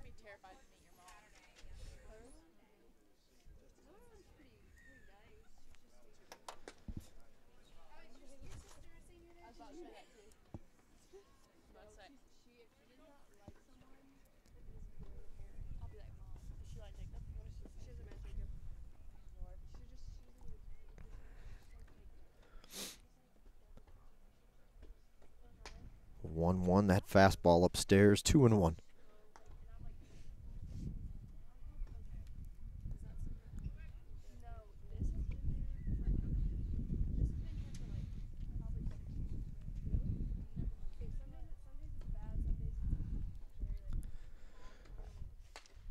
Stays upstairs.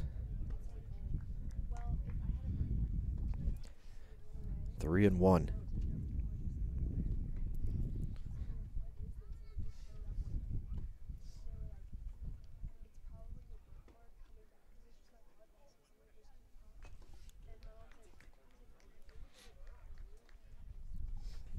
Got a piece of it, but it'll go to 3-2.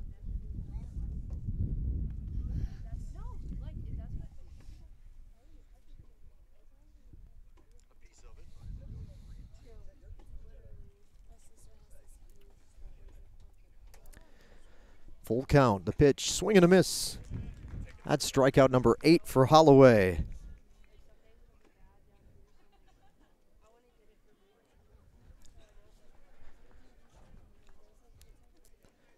Second baseman Grant Berry. So, with that strikeout, there are 2 outs in the inning.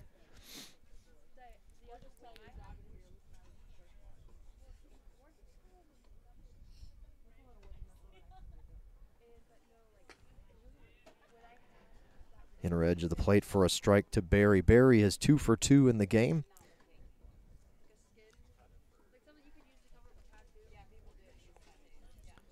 Single up the middle. Single to left.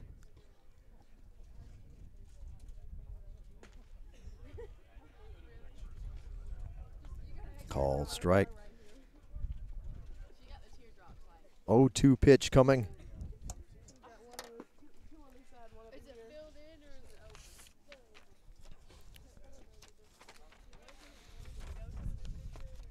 Runner goes, pitches high, and a stolen base for McClellan as he'll move over.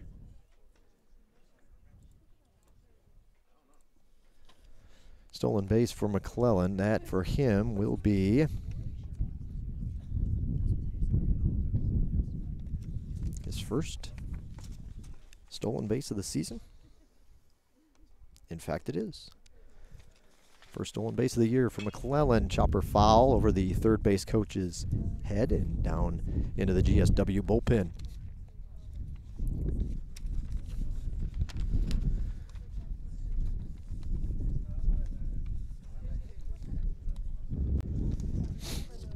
Berry, the junior, 5'11 junior at the plate from Marietta, Georgia, Lassiter High School,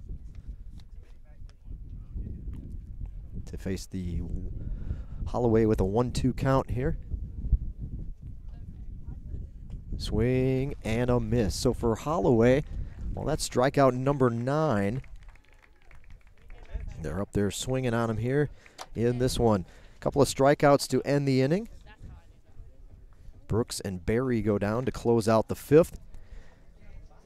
But they get a run to add to the lead, and Columbus State's up 5-1. 5 runs, 9 hits, 1 error. GSW 1 run, 3 hits. They'll look to add to it. Not an error in the ball game when we return. Bottom of the 5th inning from Hurricane Stadium. You're watching GSW Baseball on the Surge Sports Network.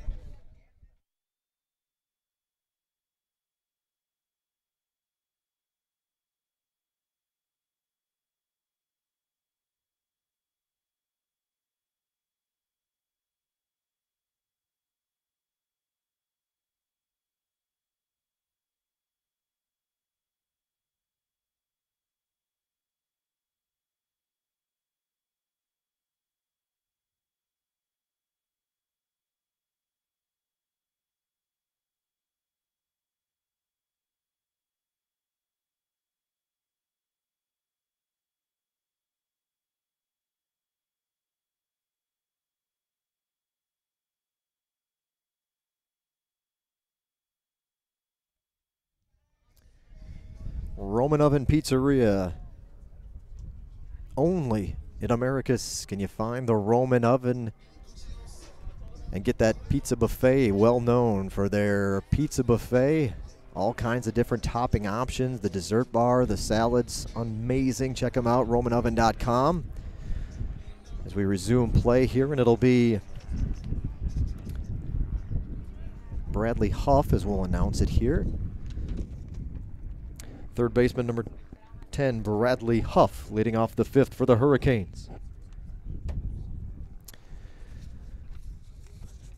But not only their famous buffet, you can order anything off their menu, a wide range of options from burgers, sandwiches, wraps, specialty salads. Next time you're in town, or if you make your way to Americus, stop by the Roman Oven Pizzeria. 2 balls, no strikes to Huff. That's misses 3-0. Huff struck out swinging to open up the 3rd inning. Now getting his 2nd look in the ball game at Knowles. Outside, 4-pitch walk.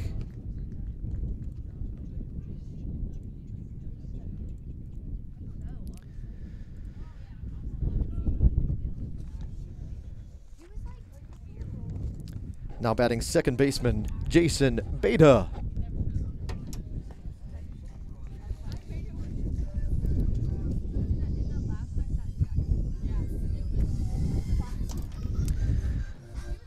Knowles, that's his 2nd walk of the game. He has struck out 6 batters.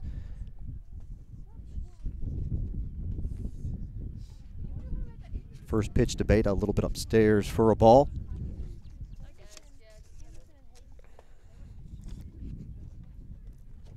As looks like Coach Appleton will come out and have a word with his starting pitcher. That gives us a chance to introduce you to Jason. In his first season for the Hurricanes. About it, Jason Beta, 5'9" junior, Fruitland Park, Florida, transferred in to Georgia Southwestern to play this season from Lake Sumter State College. And just a quick word, as Coach Appleton hustles back to the dugout, and Beta will step in and resume play here with a 1-0 count. It's been 5 straight balls from Knowles to open up the inning. A comfortable lead at the moment, however, so a little room to play and come at the GSW batters here, who have mustered 3 hits so far in the ball game. That one low for a ball, 2-0.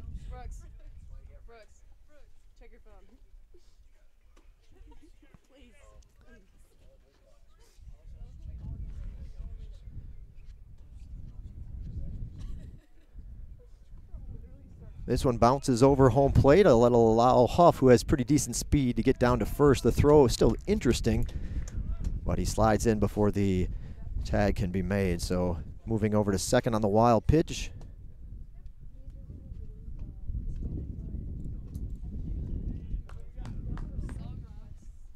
And a 3-0 count.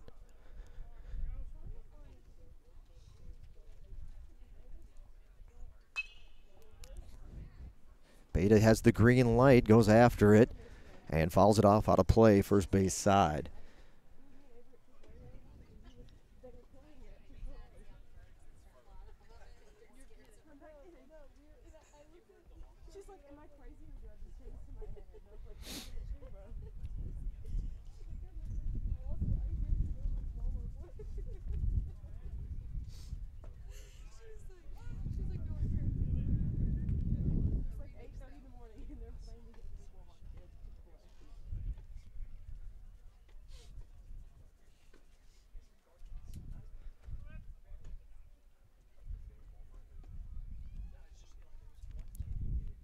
Payoff pitch.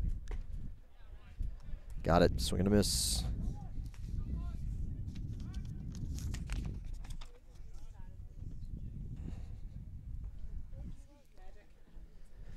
Well,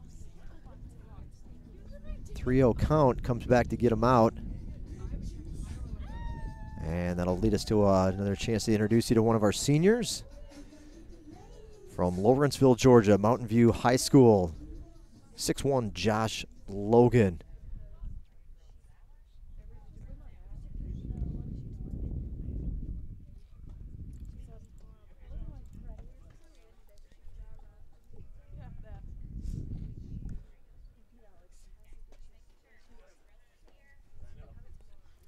Pitch to Logan, swing and a miss, first strike. At the plate is the center fielder, Josh Logan.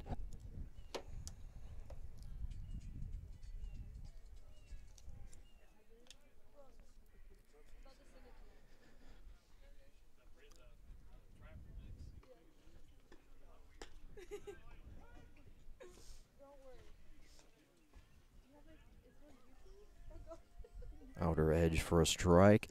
And Logan finds himself in an 0-2 pickle here.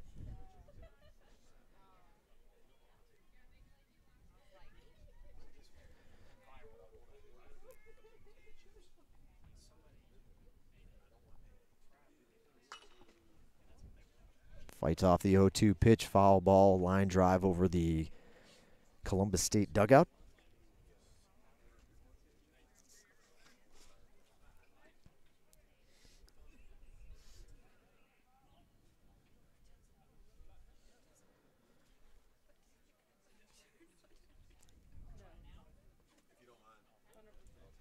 They'll take time here.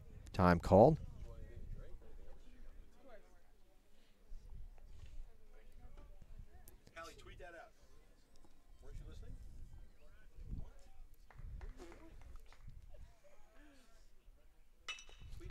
This ball, bouncing ball to the second baseman. He's got time. The throw over covers the ground and gets Logan on the 4-3 ground out for the second out of the inning. Does move the runner over to third, but there'll be two away.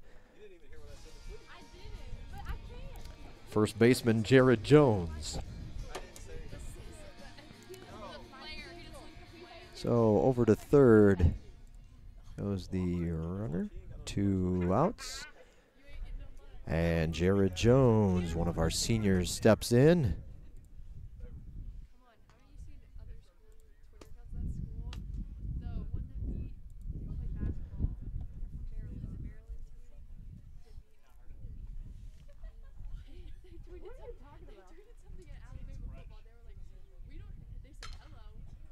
That one's going to one hop from the grass. At second base is Barry, and a 4-3 ground out by Jones to end the fifth. So back-to-back shots to that side of the field. Hurricanes come up empty in the fifth. We'll head to the sixth inning from Hurricane Stadium. Go to the top of the inning there, as we'll change that on your screen. And there you go. We've covered just about all of our social media platforms except one that we wanted to talk to you about, and that's Instagram. It's the same as our Facebook ID, GSW Hurricanes. You can follow us on Instagram at GSW Hurricanes. We'll be back in a moment for the sixth inning. Thanks for tuning in. You're watching Georgia Southwestern State University Baseball on the Surge Sports Network.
Leading off the sixth inning for Columbus State, left fielder Austin Farr. Farr is 0 for 2.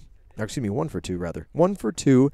He doubled to left center in the second. Struck out swinging in the third. First pitch, a ball from Holloway. This one popped up. High pop-up, looks like it's going to just drift out of the ballpark, and in fact it does. Evens up the count at 1-1.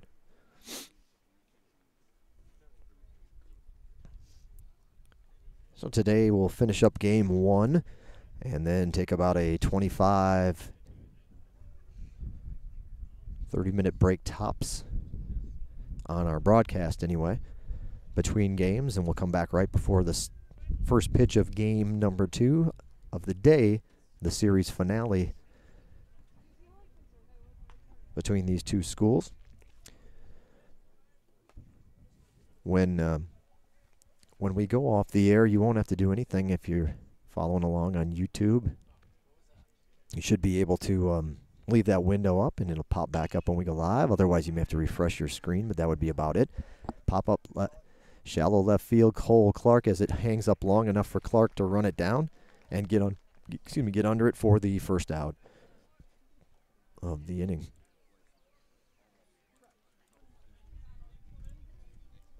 One away. The batter, designated hitter Chase Brown.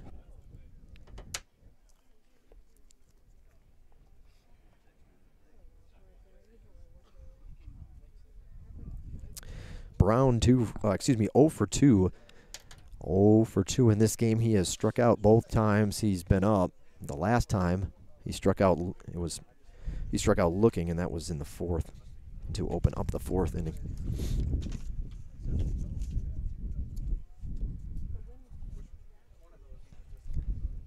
Columbus State.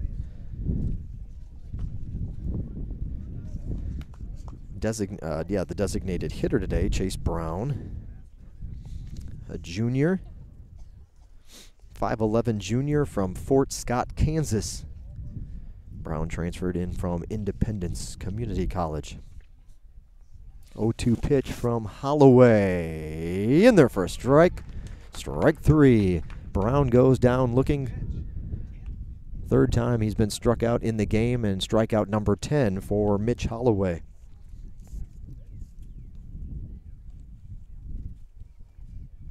Two away. Right fielder Drew Webb. Webb, the number 9 batter in the order, comes up. He's 1 for 2. Single to right in the 2nd, and struck out swinging in the 4th. This one a check swing that'll hit the screen behind home plate. Webb, 5'11" sophomore from Midland, Georgia, Brookstone School. As there are 2 outs in the inning.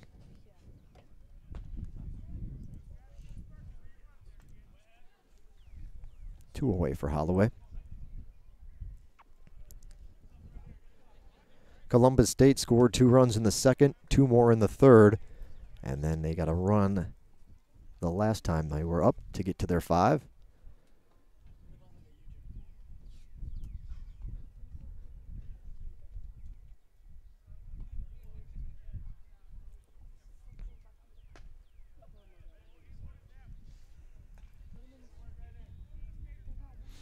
Oh, 2 pitch missing outside. 1-2.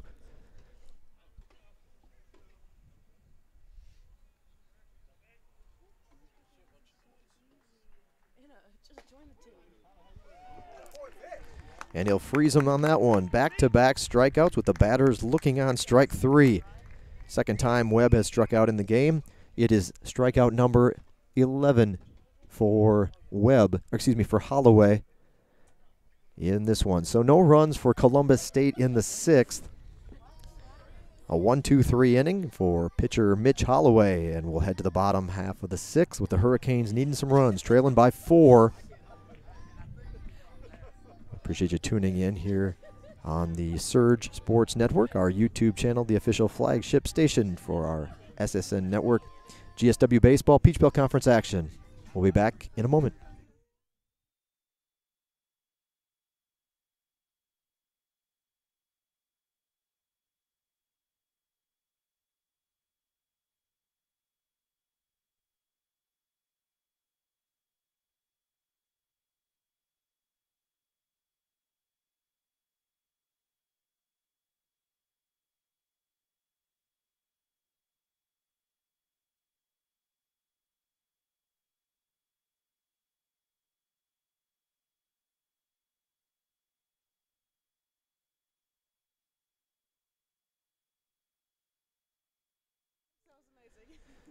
We're staying busy on the Surge Sports Network. Our next broadcast that's not baseball, because we're home Wednesday for baseball. Wednesday night is Baseball Friday this week, a noon broadcast, and we'll have GSW tennis against Augusta. Peach Belt Conference tennis action on the Surge Sports Network coming Friday at high noon. We'll feature our number 3 doubles team. That's our featured court. On the doubles side will be number 3 doubles, and then in singles we'll actually go to the women's side, and we'll be at number 6 singles. So the doubles will be men, number 3 doubles, men's doubles, followed by number 6 women's singles on Friday, high noon, against Augusta, broadcasting on the Surge Sports Network. Andy Moore leads off the 6th for the Hurricanes. We'll announce that for everybody. Leading off the 6th inning for the Hurricanes, designated hitter Andy Moore. 1-1 count to Moore.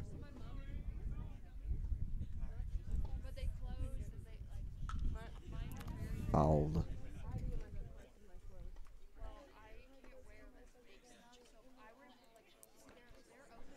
Fouled off, 1-2.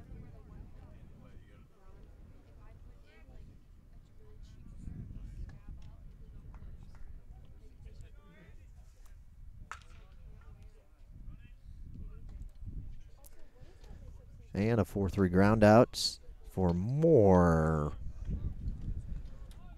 to lead off the 6th.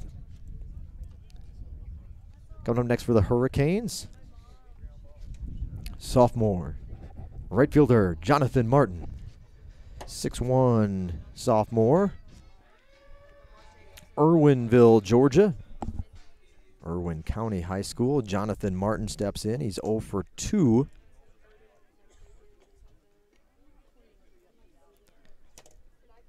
Well, the last 3 Hurricane batters have, as there's 1 out in the inning. There you go. Last 3 Hurricane batters have grounded out to second base, dating back to, or going back to the end of last inning. There's 1 away. This here in the 6th, and Martin is 0 for 2 in the ball game. He struck out swinging to close out the 3rd. His last time up. Kicking the pitch high and tight. Oh, guess it got a piece of him. The Hurricanes will get a base runner.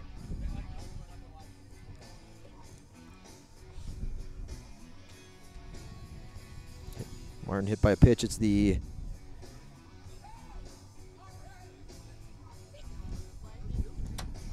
runner here.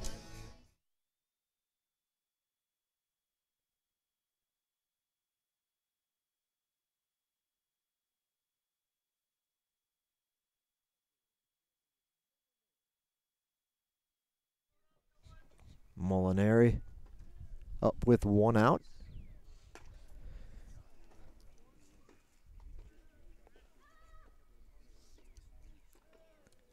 Oh for 2. He struck out swinging to open up the 4th.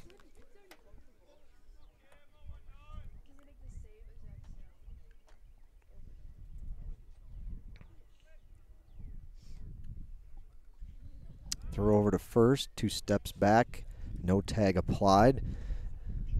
Martin in safely.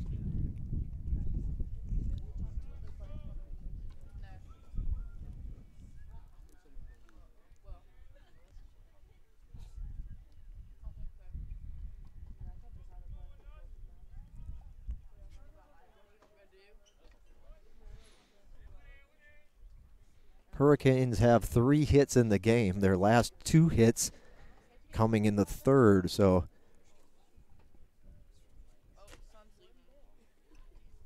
Knowles has kept the GSW bats quiet last couple innings. And of course, really overall for the game, as GSW is trailing 5-1.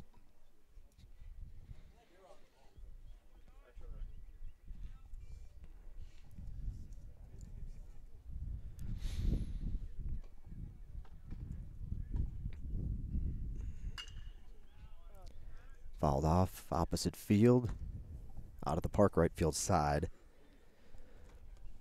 And 2-1 will be the count to Molinari.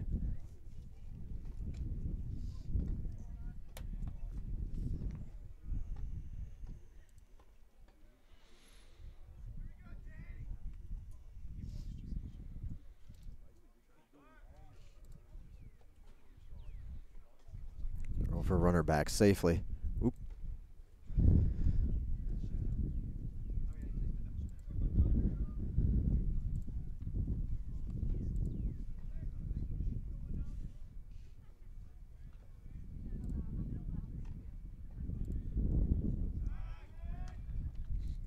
Another throw over to first.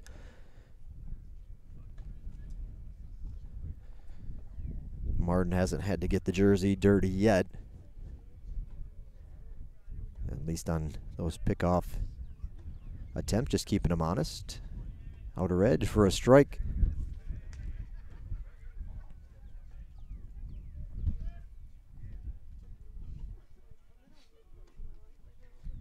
Two balls, two strikes.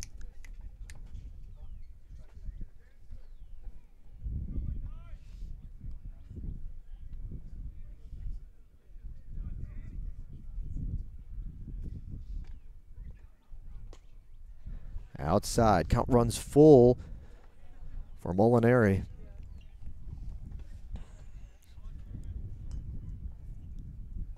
Knowles has walked 2 GSW batters so far in the ball game. He'll have a payoff pitch here to Molinari.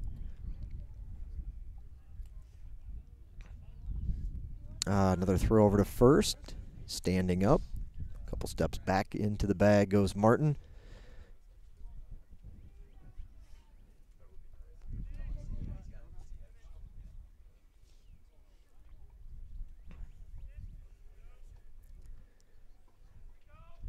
And the payoff pitch bounces into home plate for a walk. The bullpens for both teams, by the way, are quiet at this time.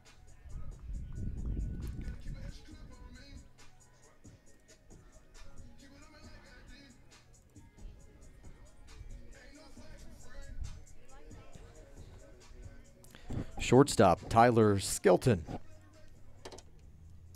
So Molinari gets on with a walk in the 6th.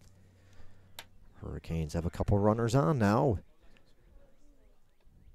For Skelton in the game, Skelton is 0 for 1. He walked in the 2nd and then grounded out in the 4th.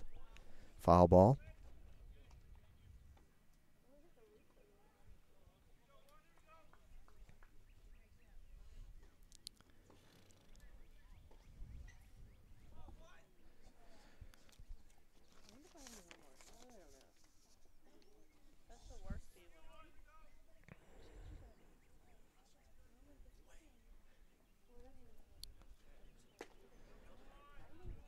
Side for a ball, 1-1.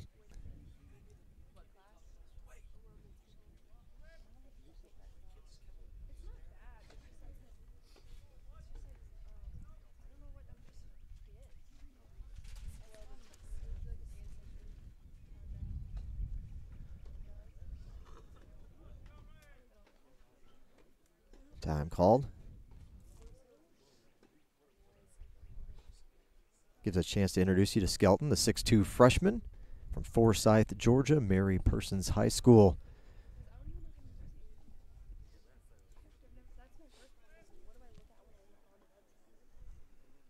One pitch to right field, but right to Webb as he waits for it for the 2nd out of the inning.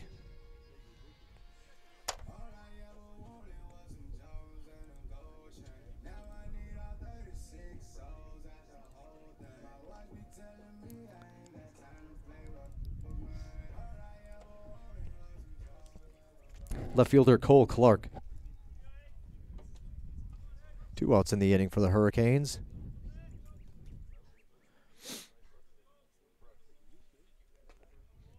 That ball upstairs. 1-0.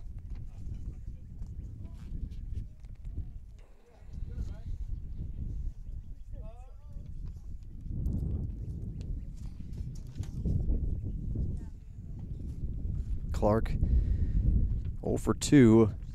A strikeout and a fly out to center field. The latter coming in the 4th inning. That one called a strike, 1-1.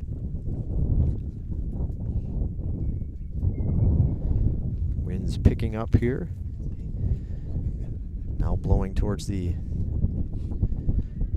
from center towards the right field line. Cutting through our microphone here as we're under a tent up behind the seating bowl. 1-1 pitch, high for a ball, 2-1.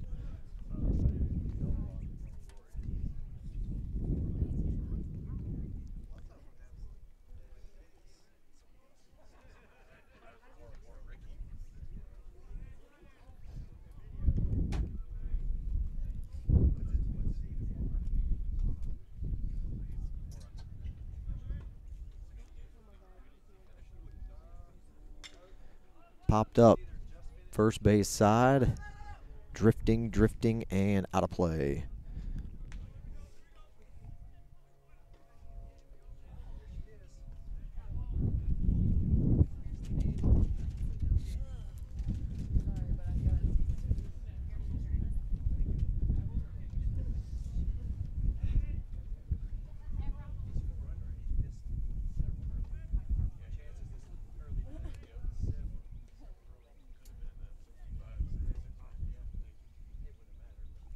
Two pitch, froze him. So Clark goes down looking to end the 6th inning. Hurricanes leave a couple runners on for Knowles. That's strikeout number 8 in the ball game. 6 innings complete. Game 1 of our afternoon doubleheader. Columbus State leads 5-1. Kind of covering some of our spring sports. That'll include the Lady Hurricanes softball team. They've been they're in the midst of a long road trip, couple weeks on the road before they finally return home. This coming Saturday, April 14th, the 1 o'clock home doubleheader against the University of North Georgia. Daunting task ahead for the Lady Canes as they take on the number 2 ranked team in the country in the current poll.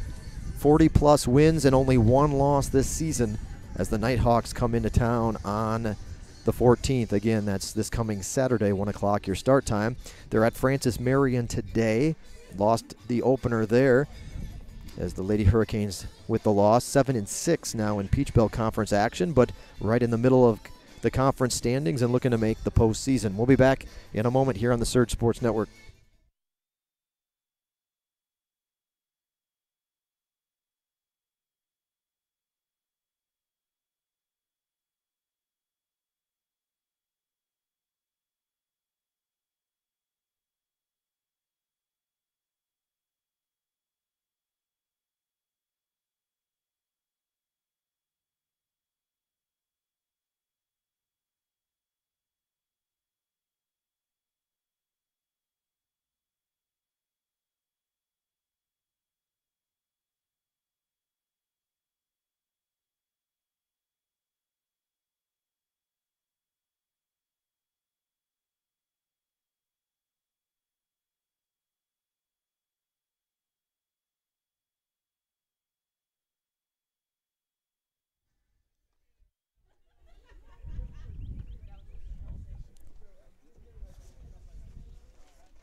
Leading off the 7th inning for Columbus State shortstop Justin Evans.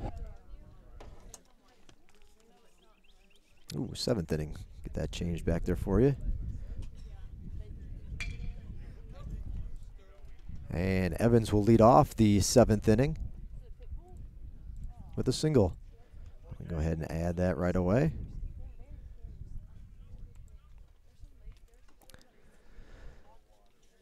It didn't take long for Columbus State to get a leadoff man aboard here in the 7th. Base hit up the middle for Evans.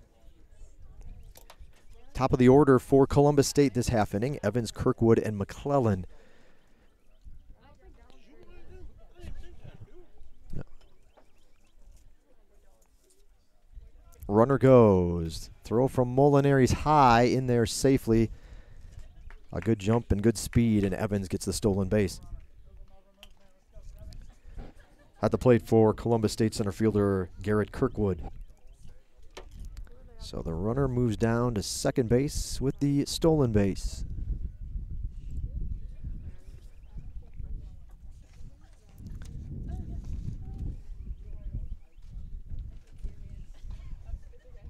For Evans, that's stolen base number 19 of the season. He's now 19 for 24 in stolen base attempts this spring, in the 19 stolen bases, leading the team.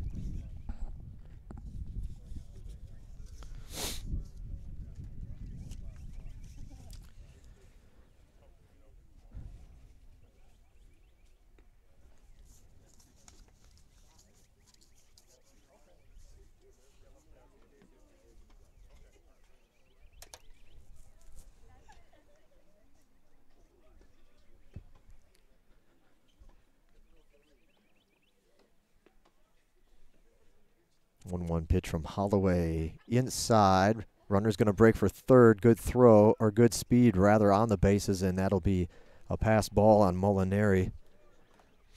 As he's frustrated, that one got out of the mitt to his right, allowing the runner to move over to third. 2-1 the count to Kirkwood. Kirkwood.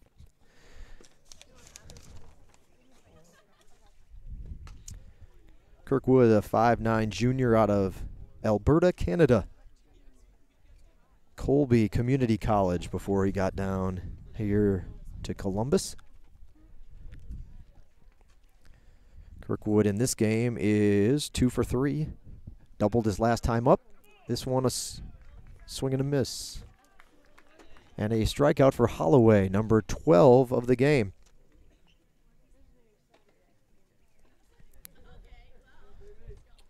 One out. Third baseman Mason McClellan.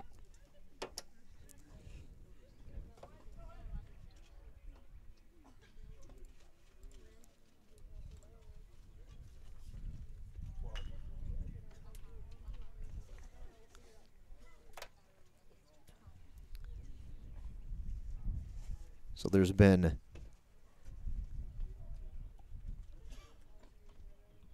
16 outs recorded against Columbus State batters in the game. 16. 12 of them have been strikeouts. But with their aggressiveness at the plate, it has also obviously led to a good lead in this ball game, as they have 10 hits and 5 runs. So kind of feast or famine against Holloway today.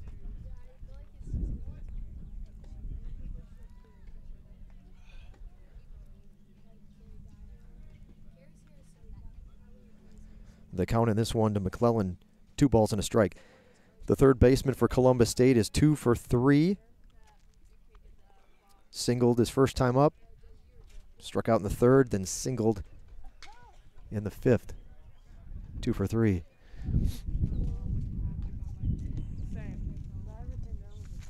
McClellan, a senior from McDonough, Georgia, transferred in from Charleston Southern University.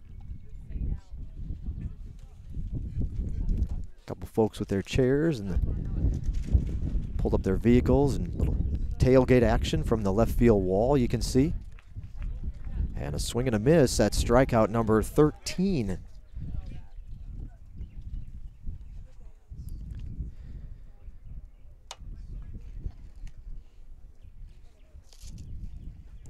First baseman Frank Wager.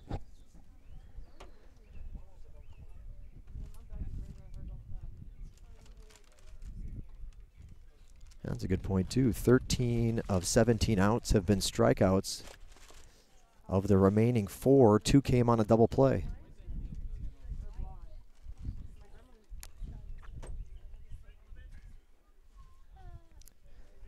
Wager in this game is 1 for 3.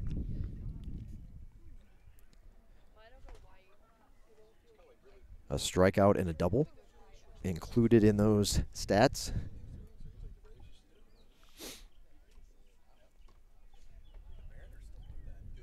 Oh, got to get that up there.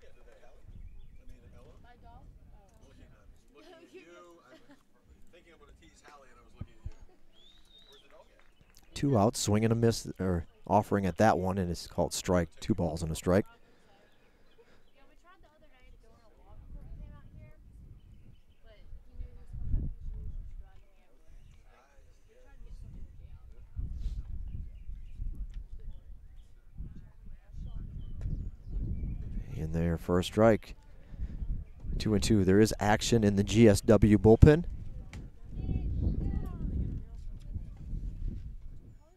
A lefty up down there.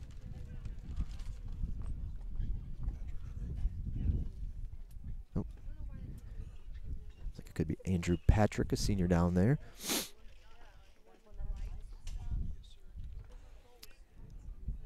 So he'll stay alive in the count. 2 balls, 2 strikes.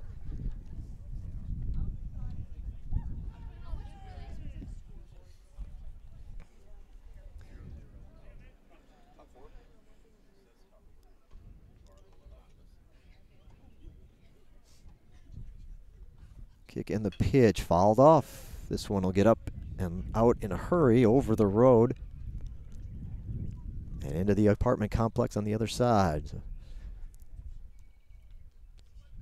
we'll stay at 2-2 and get another look at that pitch in the count from Holloway here as we resume.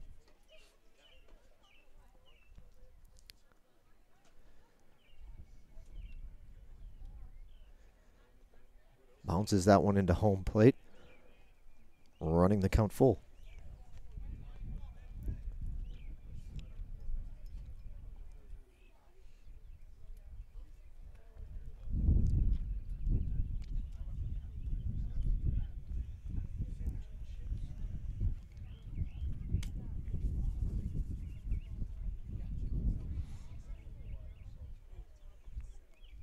Payoff pitch.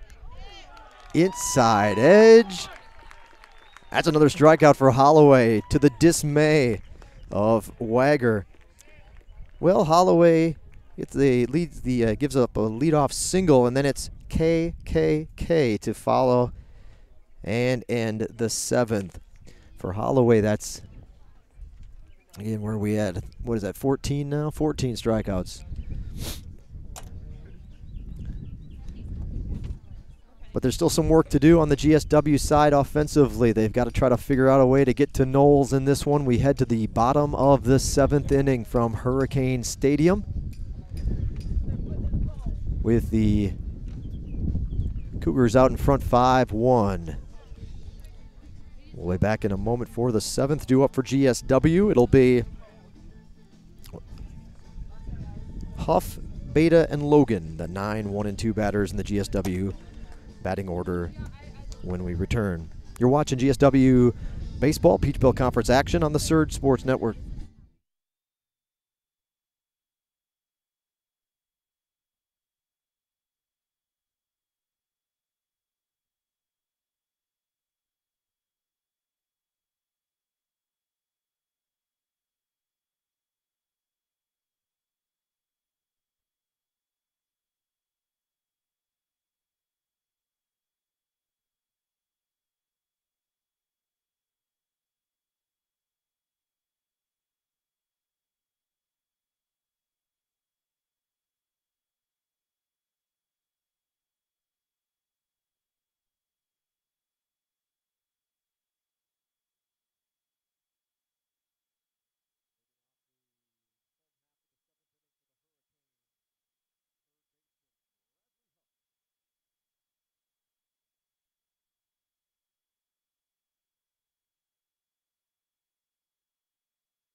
So Bradley Huff, the number 9 batter in the order, stepping in.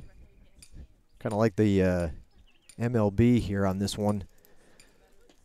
Perhaps not in the same inning as some of the other teams that do that. The Brewers are, I think the Braves do it as well. I'm not positive about that one. I need to tune back in this season as the MLB season's underway. But anyway, point being, we'll tag in and bring in the senior member of our staff. Our athletic director, Mike Leader, will be calling the shots down the stretch in Game 1. And he'll also bring you Game 2 with the play-by-play coverage here on the Surge Sports Network. So I'll be signing off for just a moment as we pull the old switcheroo and bring in our senior member of the staff, the leader of the Hurricanes, athletic director Mike Leader, taking over on the play-by-play duties as when we catch our next little break in the action. Huff struck out in the 3rd, walked in the 5th.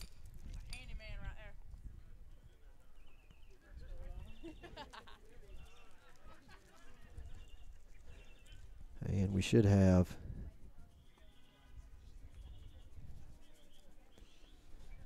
an assistant here shortly to help us get back on the video feed as far as the graphics go and the updates of the stat boards. But a leadoff walk for the Hurricanes to open up the 7th.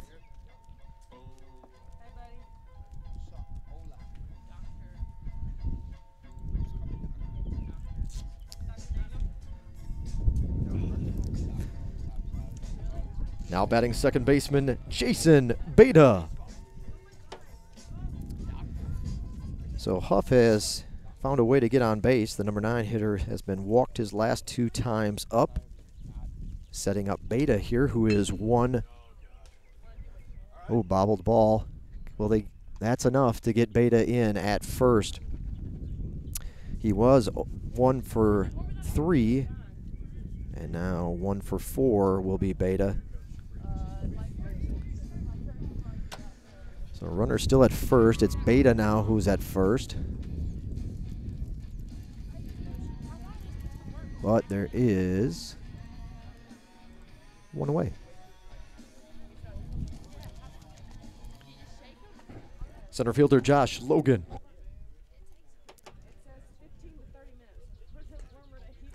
Just a little off the plate. Ball 1.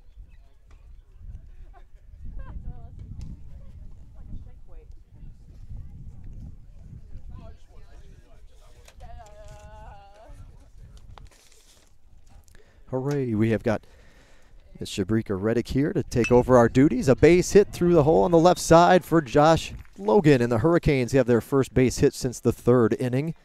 It's their 4th overall in the ball game, and Logan has 2 of them. Now a single there puts the Hurricanes with runners at first and second. First baseman Jared Jones.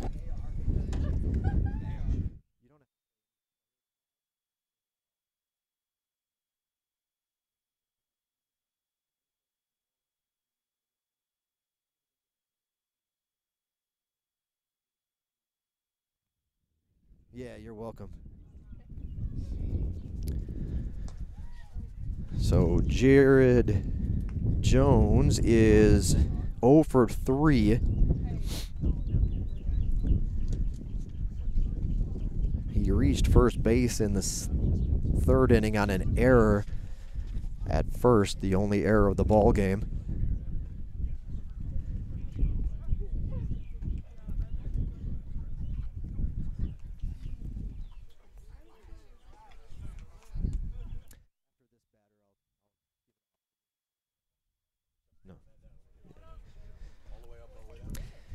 Yeah.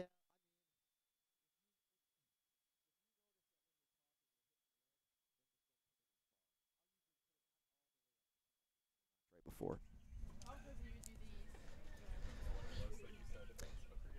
Well, I'll tell you what, actually, with that little quick trip up to the mound, that'll be my time to tag out. So our new play-by-play man, Athletic Director Mike Leader, coming your way to call the rest of this one. Enjoy the action here from Hurricane Stadium. GSW looking to score.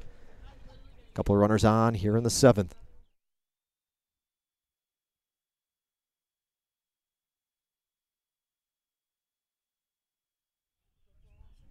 Okay, I think Keith had a smooth transition here. Mike Leader, the Director of Athletics at Georgia Southwestern taking you the rest of the way here in Game 1 and all the way through Game 2. So Keith on another assignment today back in Albany. So you'll miss the starting announcer, and then you'll have to go through the backup play-by-play man. So we got a 3-0 count, and Jones takes one right down the middle for strike one. Just to reset the action here, Kane's got runners on first and second here. One out in the bottom half of the seventh inning. GSW trailing 5-1. The 3-1 pitch, and Jones takes strike two. So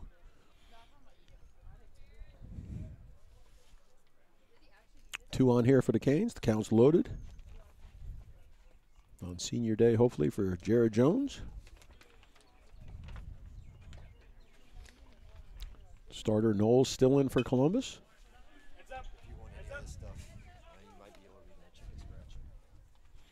Jones shoots it foul right above the press tent here. A little bit behind home plate and off to the right. Happy to join you here for the last couple innings of Game 1 and then all of Game 2. See if GSW can get a little magic going here on senior day. The 3-2 pitch to Jones from Knowles. Jones with a bouncing ball over the third baseman's head. Huff rounds third, an error out in left field. Will advance the runners. And Logan just in under the tag, so 2 runs for Georgia Southwestern on a base hit. A 3-2 bouncing single for Jared Jones into left field. An error by the Columbus State left fielder allowed the runners to advance. So an RBI and an error for Jones that plates 2 to make it 5-3. Jones winds up on second.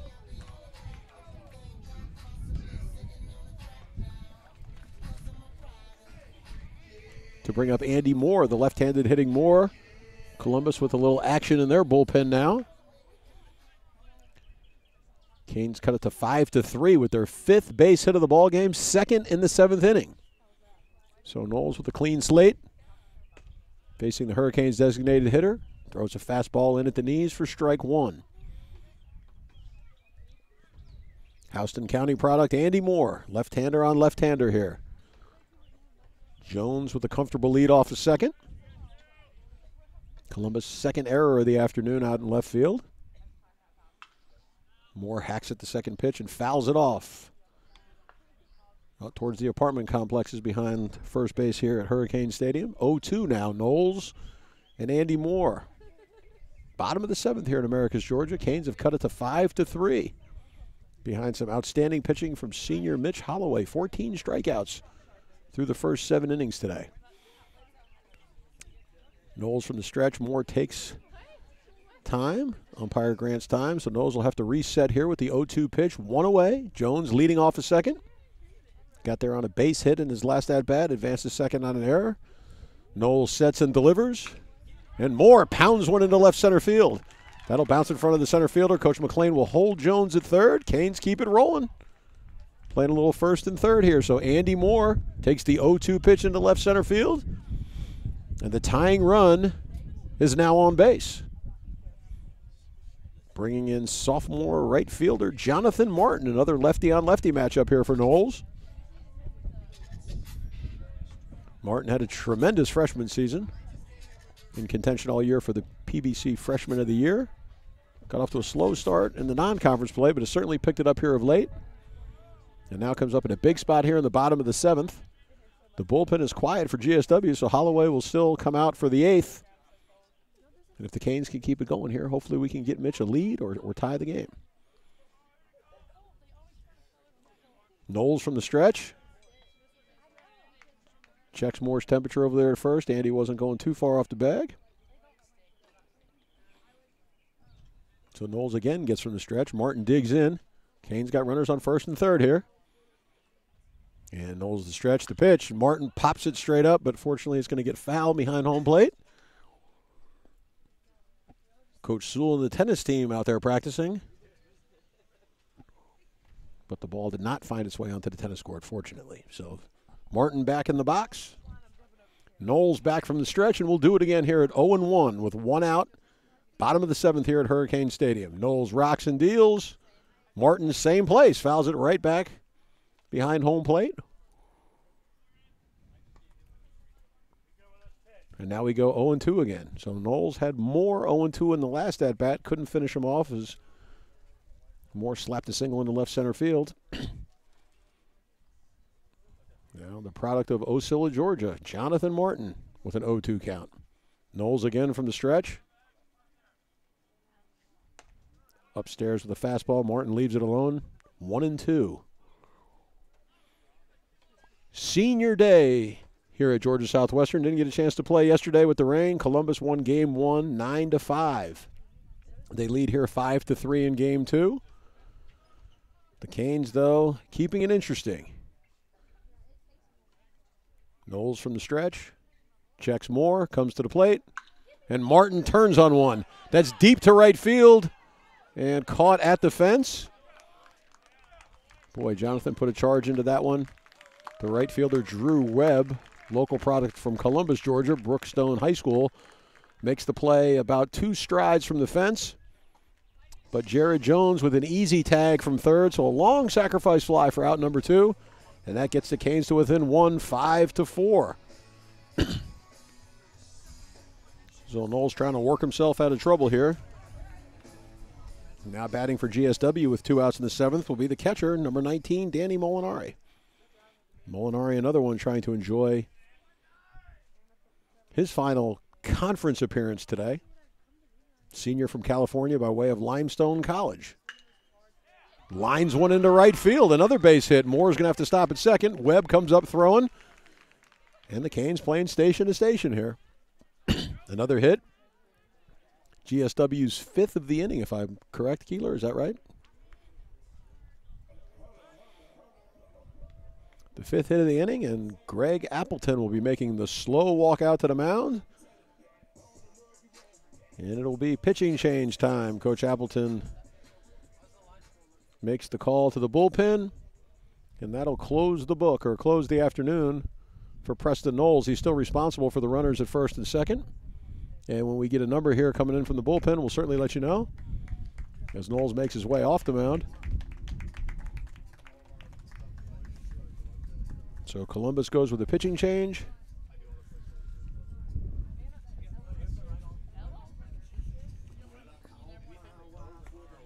And now on the mound for Columbus State will be number 30, Sheridan Coy, a 5'10 right-hander, another Columbus product from Abraham Baldwin College. So a transfer from ABAC. Sheridan's a 5'10", 175-pound junior. And as we take a look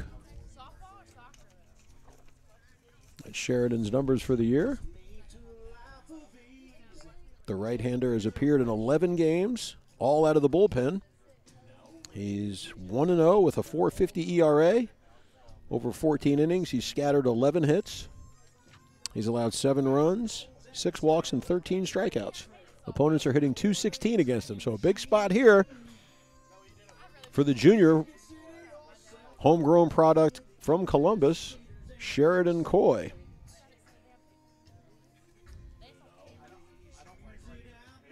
Taking his warm-up pitches here. And as the Canes, I was incorrect. Keeler corrected me. 4 hits in the inning. 4 hits and a big Columbus State error has opened the door for a 3-run inning. And hopefully we're not done yet. As Coy finishes his bullpen, or his warm-up tosses on the game mound, Robert Brooks, the freshman catcher, goes out to have a few words.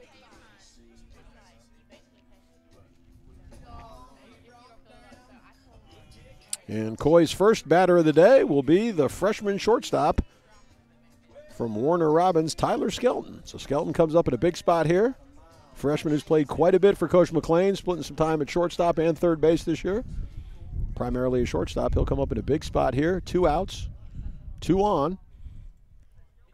And the first opportunity for the Canes to look at Sheridan Coy. Did not pitch in the game on Friday evening. So Coy comes in from the stretch. Righty on righty here.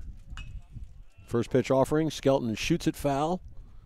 Out by the swimming pool out of Georgia Southwestern. So Coy gets ahead 0-1. Andy Moore, your runner on second. Had a base hit to left center. Advanced to second on a single by Danny Molinari. So Molinari at first, Moore at second. Skelton, your batter. And Coy, the pitcher, 5-4 here at Hurricane Stadium. The 0-1 pitch, just a bit outside. Skelton doesn't offer, evens the count at 1-1. Columbus with a lot of local flavor on their team, a lot of local high school products, and then some that have gone off to junior college from Columbus and made their way back to Columbus State University. The 1-1 pitch as Coy comes set. Checks more. Nips the outside corner there to get ahead 1-2. So 2 on, 2 outs, 2 strikes for Tyler Skelton. We got another one about 30 minutes after the completion of game 1 here to finish the 3-game set. Coy comes set, let's go for breaking ball. It didn't quite connect, or it didn't quite break. So that evens the count at 2-2. So we'll have the deuce is wild here. 2 balls, 2 strikes, 2 outs, 2 runners on. Coy comes set, 5-4. Big spot for Skelton. He reaches, stays alive, fouls one back to the net. So Coy will get the ball from Brooks, and he'll do it again. Chilly day here today. With that wind picks up, it feels a lot colder than it actually is, and we'll have sporadic gusts come up here through the tent. Coy sets again at 2-2. Breaking ball that Brooks blocks up. Outside to run the count full. So the runners will get a jump here. If Skelton could put one into play, it should plate more. Andy will have an opportunity. Not great speed on the pads, but he'll have a head start here with the 3-2 pitch. Coy comes set. Runners go. Down and away, and Skelton earns a walk. So the Canes have loaded the bases here with 2 outs.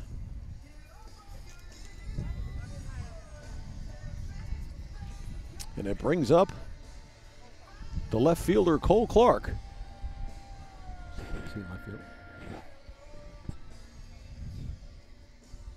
Clark, the sophomore from Brantley County High School. Oh, what a play at second base. Wow. Boy, Clark put one into short right center. And the second baseman for Columbus State makes quite a play there, but to thwart the Hurricane rally. So for the Canes, it was 3 runs on 4 hits. There was another Columbus State error. So the Canes cut it to 1 here, 5-4 as we move to the top of the 8th. And it looks like Holloway will be coming out, back out to the mound.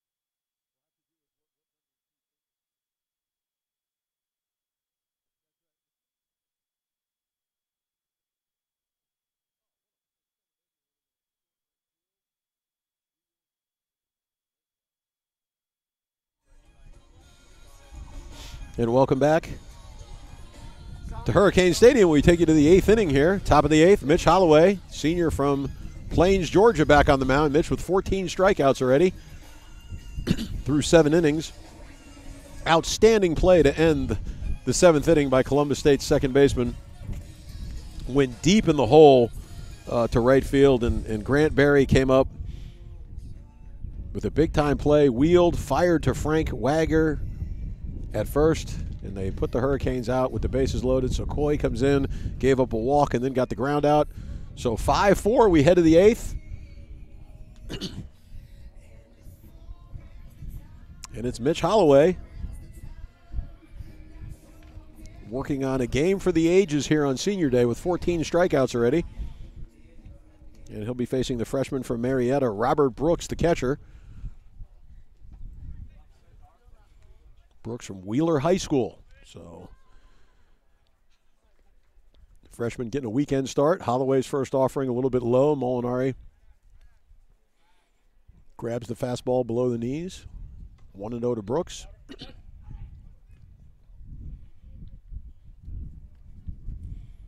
Interesting, although that Holloway is a starter, he always works from the stretch. So you don't ever see Mitch come from the full windup.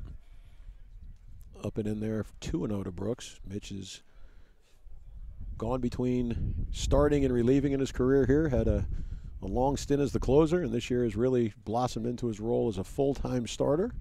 So Mitch more comfortable going always from the stretch. The 2-0 pitch lined hard into left field past Bradley Huff, so Brooks gets the Columbus 8th started with a shot into left field. And that's going to bring a visit from Coach Brian McLean. And with the left-hander Grant Berry coming up, this might be all for Mitch Holloway. We had Andrew Patrick warming up in the bullpen last inning. Coach McLean makes the call to the bullpen. That'll end the day for Mitch Holloway. So the senior from Plains still responsible for Brooks at first base. Mitch jogs off to a tremendous standing ovation. 14 strikeouts today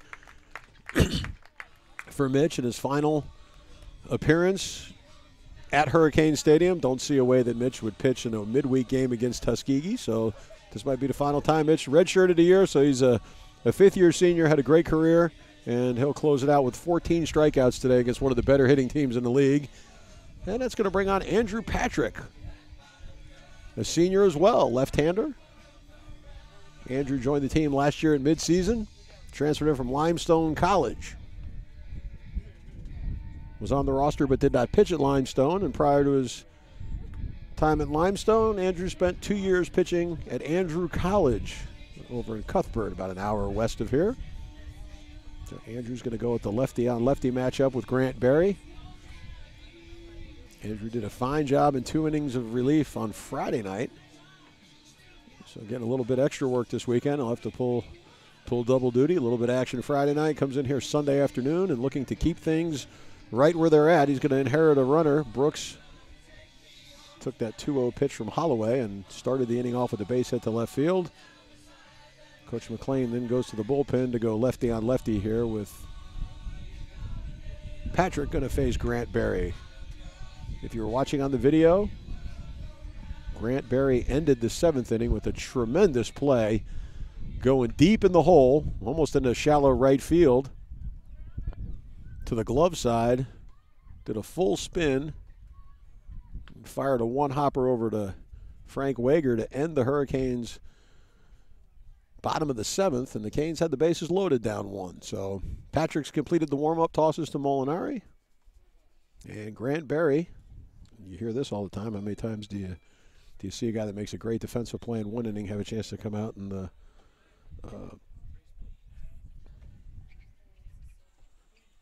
chance to come up and bat. So Berry steps in. Patrick works from the stretch. Brooks leads off of first.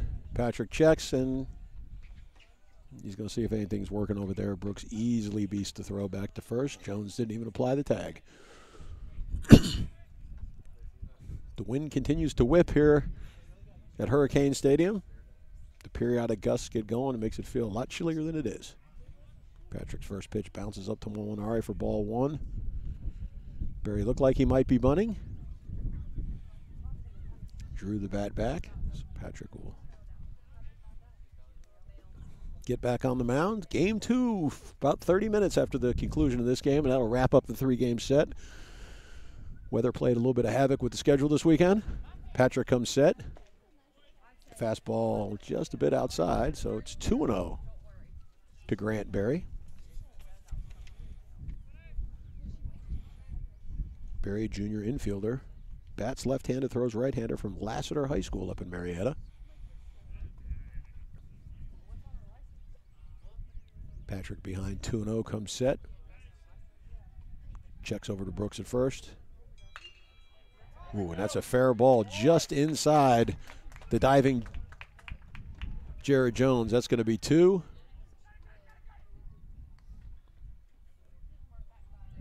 So a double down the right field line, right over first base.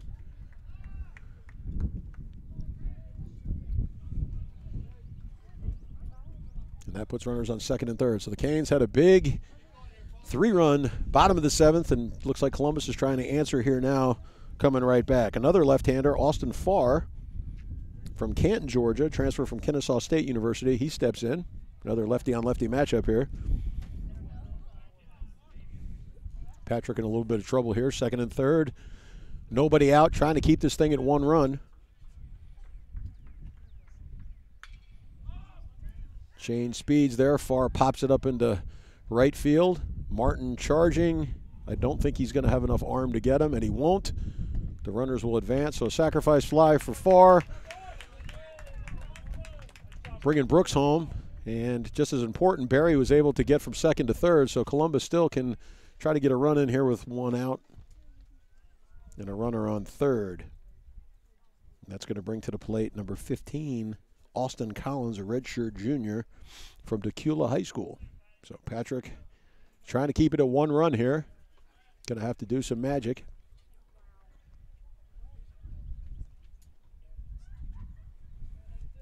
Umpire dusted off the plate there. Collins, a 5'10", 175-pound outfielder. Patrick works from the stretch with the runner on 3rd. High and away, ball 1. 6-4 now. Columbus State trying to get some insurance runs here. The Canes cut it to 1 and had the bases loaded with 2 outs at the bottom of the 7th. And they came up with 2 big hits here and a sacrifice fly. Collins fouls it straight back between the 10th and the tennis courts.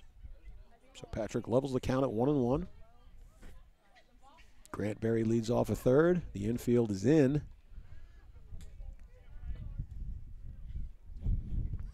Patrick from the stretch delivers, catches the outside corner 1-2, and I don't think that Mr. Collins agreed with the call, gave the umpire a long look. And I don't know that I would disagree with him. Looked a little bit outside. But Patrick gets ahead 1-2 now. Tight spot here. Patrick comes set and misses outside to level the count at 2-2. So Columbus trying to get that runner from 3rd home with less than 2 outs. The Canes obviously sensing the urgency here have brought the infield in. And Patrick again works from the stretch, and now Collins asks for time.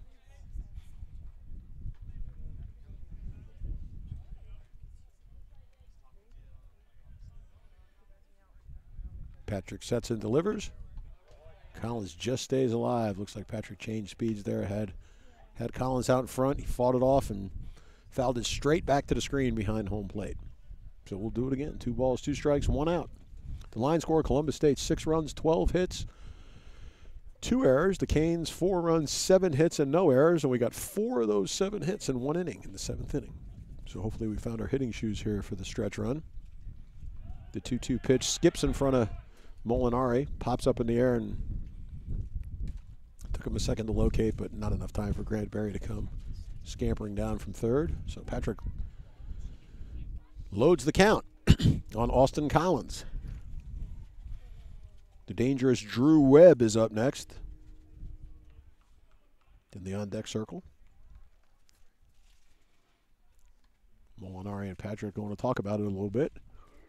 Not sure if Patrick crossed up Danny. Brief meeting at the mound. I think that they're in agreement now. And Molinari jogs back to get behind the plate. The count's full here. So Austin Collins, the right-handed hitting Collins. Patrick rocks and delivers the 3-2 pitch. High and away for ball 4. So Collins battled back there. Patrick had him at 1-2. Collins works his way back full and then earns the walk to bring up the right fielder, Drew Webb. Webb, a sophomore from Midland, Georgia. Attended Brookstone High School right in Columbus. Played quite a bit as a freshman, which is hard to do in the Peach Belt. And Drew's having a very, very good year. So 1st and 3rd here for Andrew Patrick facing Drew Webb. Webb swings through the first one, so Patrick gets ahead 0-1. Webb steps out of the box, looks down to 3rd base for the Signals. Hurricanes back at double play depth now.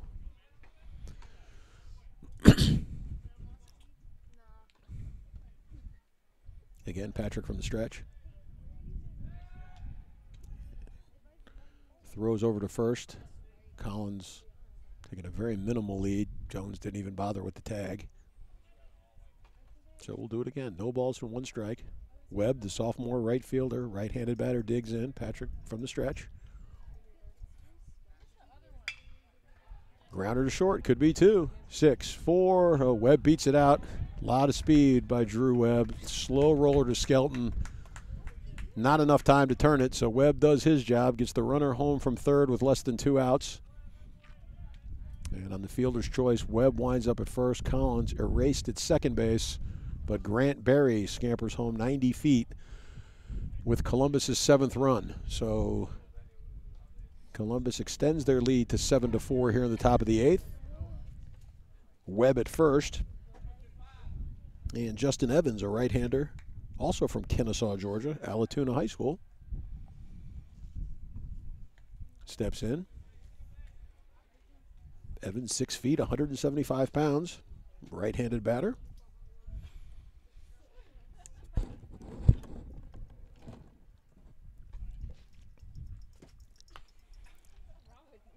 Patrick comes set and misses high and away for ball 1.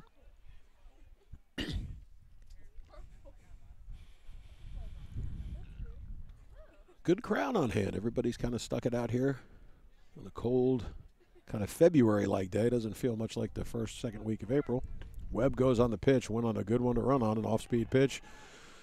Molinari's ball winds up in center. Webb stumbles. I think he would have made it to third if he didn't stumble at second. But a stolen base nonetheless. Good pitch to run on.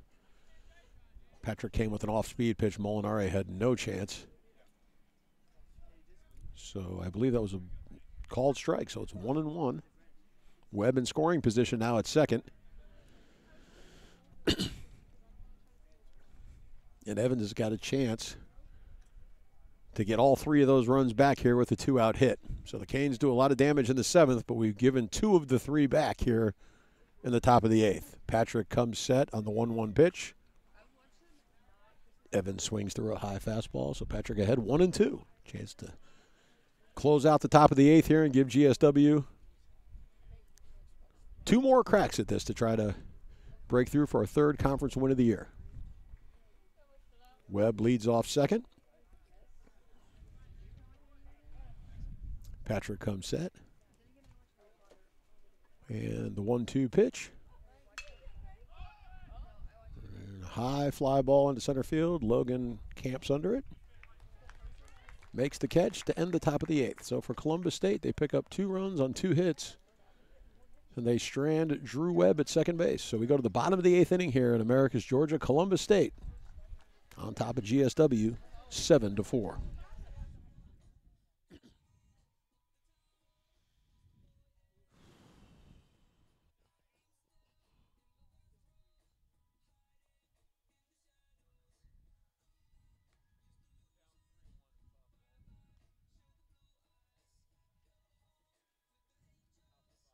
We're going to get broomed by the Franny Bays.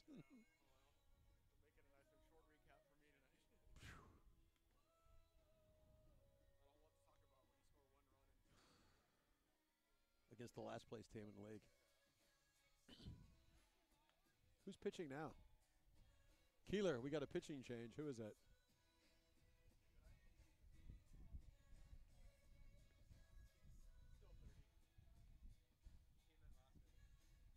That wasn't him. That another guy.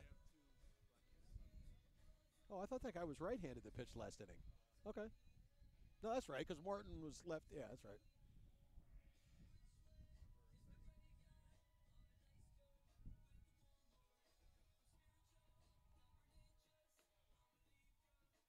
No, it's a new guy. It's 33. I'm not crazy. Yeah, I told you. All right, welcome back to Americus, Georgia, Hurricane Stadium here. Bottom of the 8th inning now. Columbus makes a pitching change. Now in number 33, Jalen Lotta, 6'1", 180-pound left-hander. Again, another Columbus, Georgia product from Northside High School. As we take a look at the Lotta comes in with the fastball for strike one to Huff. Lotta on the season. 14. This will be his 15th appearance, all of them out of the bullpen. He is 2-0 with a 3.70 ERA. The left-hander comes set. Oh, crazy hop for the shortstop. So Huff winds up on first base. I'm not sure how they're going to score that one. That was a crazy hop that ricocheted off the shortstop's glove. And waiting in anticipation for the official score, and we give an error to the shortstop, Justin Evans. Tough hop, but still a ball he could have made. So Canes with the first one aboard.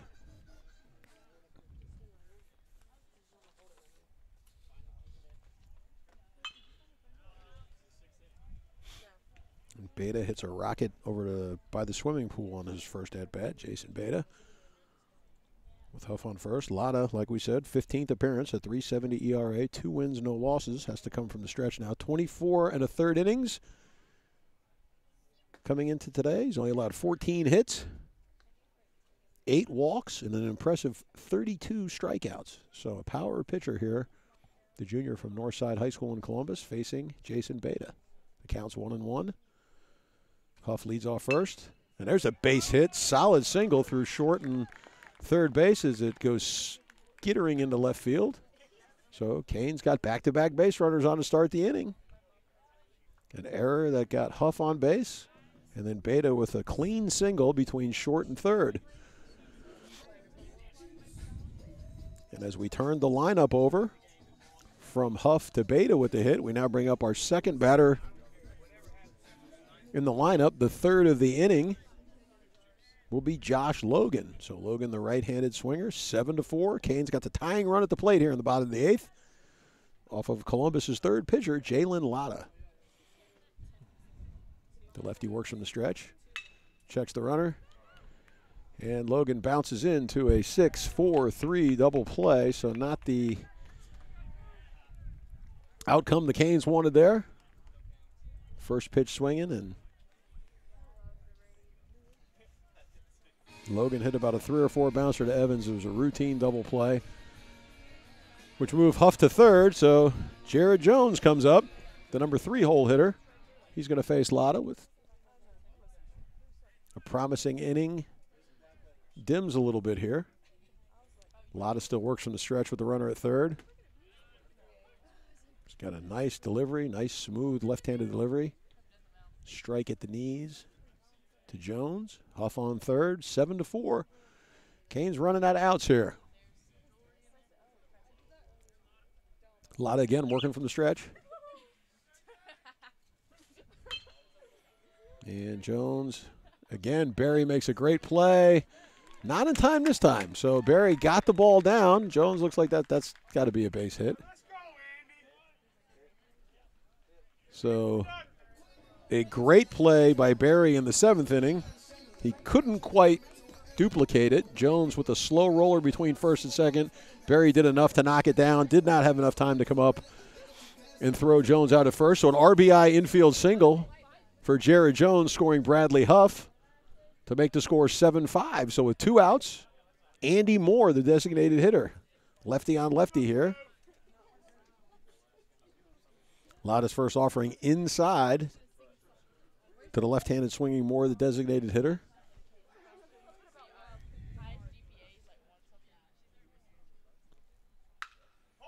Moore turns on one.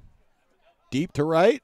Oh, Drew Webb with a fantastic catch out in right center field to end the inning. So Moore put a charge into Lotta's 1-0 offering. And great grab out there in right field by Lotta. Or Lotta's pitch. It was a great grab out in right field by Drew Webb. So the Canes, promising inning to start. And we wind up with 1 run on 2 hits. 1 Columbus State error. We go to the 9th inning. Columbus State 7, GSW 5. Who are those 2 fucking dumbasses?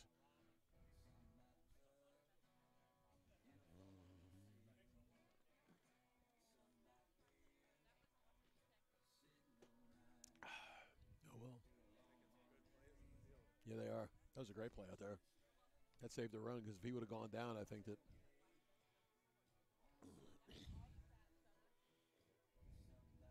This is awful. They do this the whole next game. This is terrible.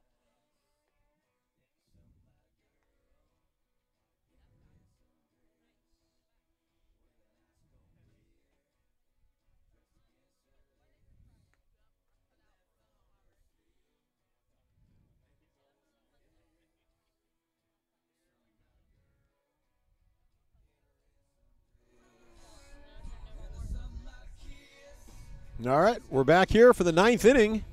Andrew Patrick back on the mound. Start his second inning of work. And he's going to face the second hitter in the lineup, Garrett Kirkwood, the center fielder.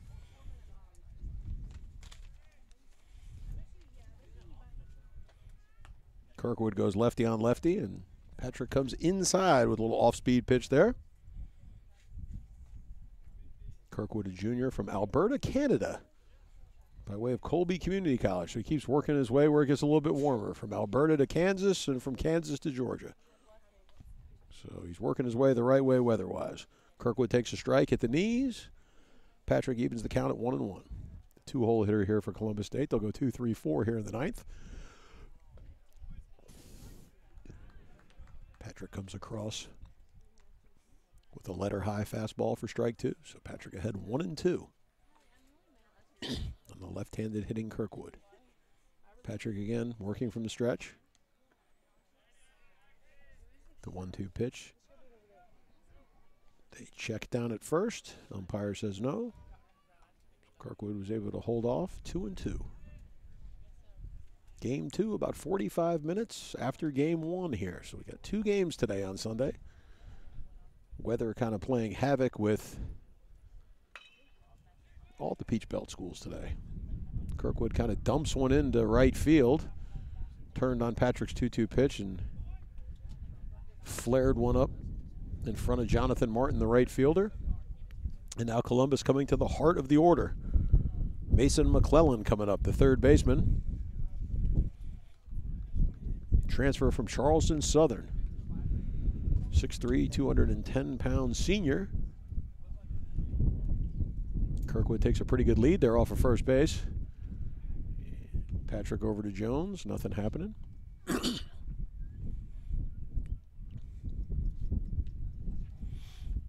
McClellan with some Division I experience, the McDonough, Georgia native. Patrick goes with a quick throw.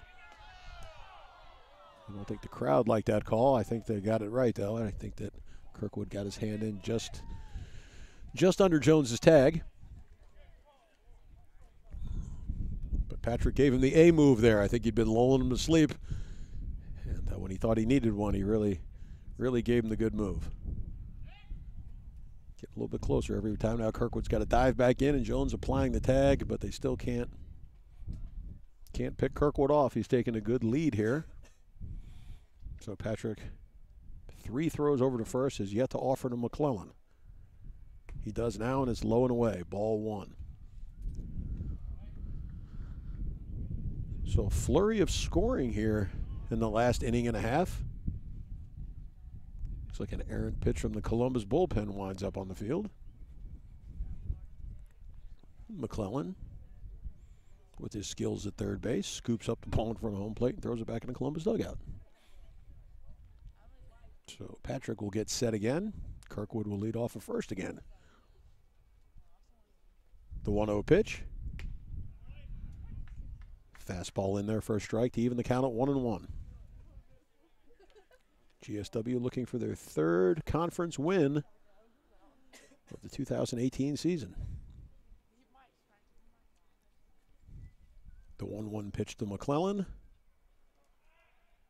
And we'll have to wait as Patrick goes over to Jones. Tough day for the Lady Hurricanes softball team. They drop game 1 of an important doubleheader to Francis Marion 8-0. And in game 2, we trail 5-1. So Francis Marion came in last place in the league. And GSW is coming off of a sweep of North Carolina Pembroke and doesn't look like it's going very well today for the Lady Hurricanes in Florence. McClellan takes outside 2-1. Not to damper the job that Nikki Levering has done. With 2 losses today, the Canes would be 7-7 and still in very good shape for postseason play. They do have the harder part of the schedule coming up, but off to a very, very good start in her first season. The 2-1 pitch is low and away, so we're 3-1.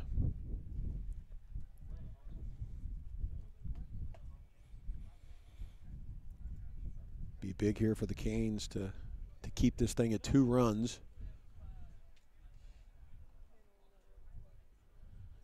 Patrick comes set. McClellan was waiting on that one, turned on it and hit it about 5 feet foul down the third base line. Huff didn't even give it a look as it goes bouncing down through the Hurricanes bullpen and behind the benches down in the bullpen in left field.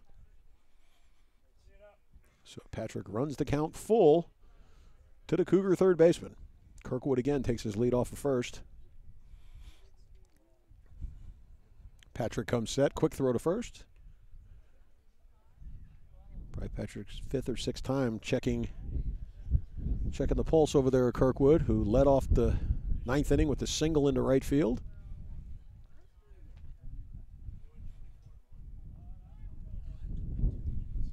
As Patrick comes set, I think McClellan called timeout. And we'll do it again. The left-handed tossing Patrick in for his 2nd inning of work. Comes set, the full count offering to McClellan.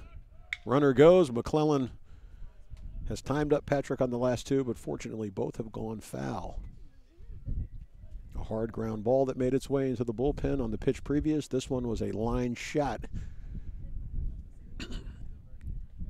that bounced around into the bullpen in left field. So we'll do it again. Andrew Patrick.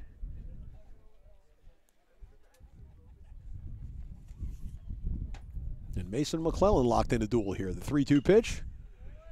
And for the 3rd straight time, McClellan fouls it off. This one's straight back up by the swimming pool, and this will keep the Hurricane pitching staff busy as the guys not pitching chase the foul balls. There's 3 straight foul balls by McClellan. So Patrick's been around the plate.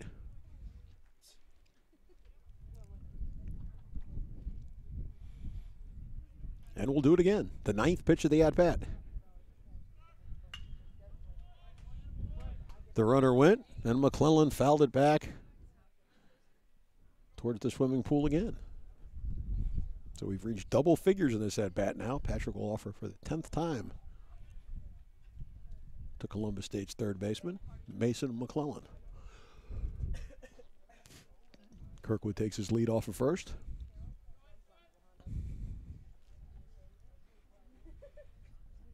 We've pushed past the 3-hour mark of game 1.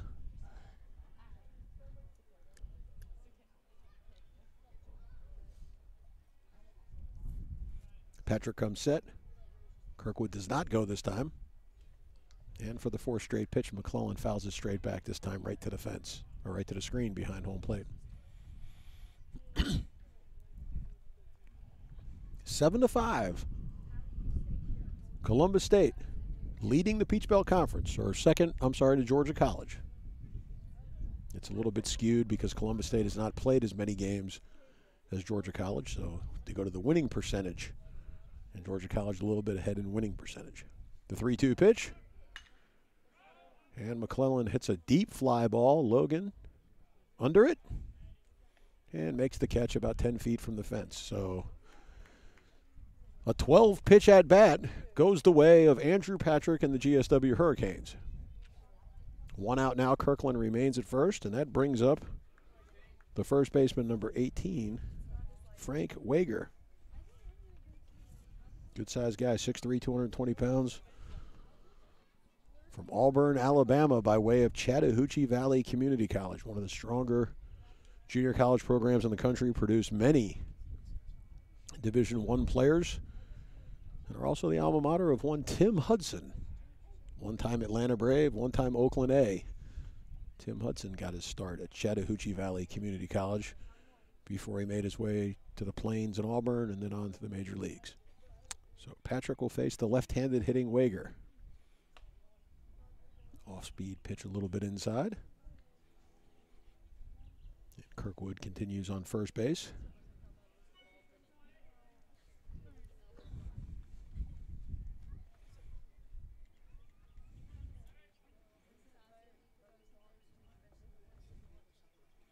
The 1-0 pitch to Wager.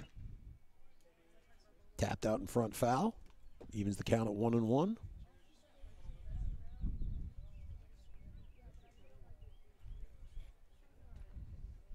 Robert Brooks, the catcher's on deck. Always kind of baffles me how the guys that catch can stand in the on-deck circle with their catching shins on. Unless Wager hits into a double play, he knows he's going to bat. But anyway, 1-1 with 1 out. Patrick comes set, delivers to Wager. And this could be a double play, so maybe. Yes, sir. So maybe Robert Brooks knew something I didn't. He kept his catching shins on in case Wager hit into a double play. Wager obliges. A slow rolling ball to second. So Columbus wins 6-4-3 on their double play. In the top half, GSW returns the favor of the 4-6-3 variety. So we go to the bottom of the ninth. Your score, Columbus State 7, GSW 5. Number 25 is in the pitch now. So he's moved in from infield to pitcher. Double duty. So he hits 324. And he also closes.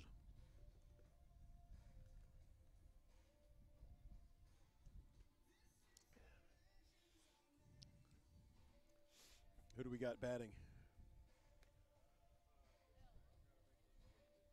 Oh, God, I don't want to do this in our game.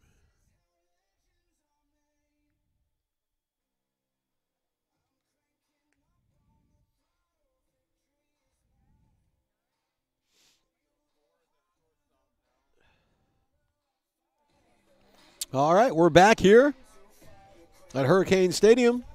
Pitching change for Columbus State. Moving in from third base to pitch, or I'm sorry, from shortstop to pitch, is number 25, Justin Evans. Evans, who hits 324 and has started every game at third base for Columbus State this year, also comes in double duty as the closer.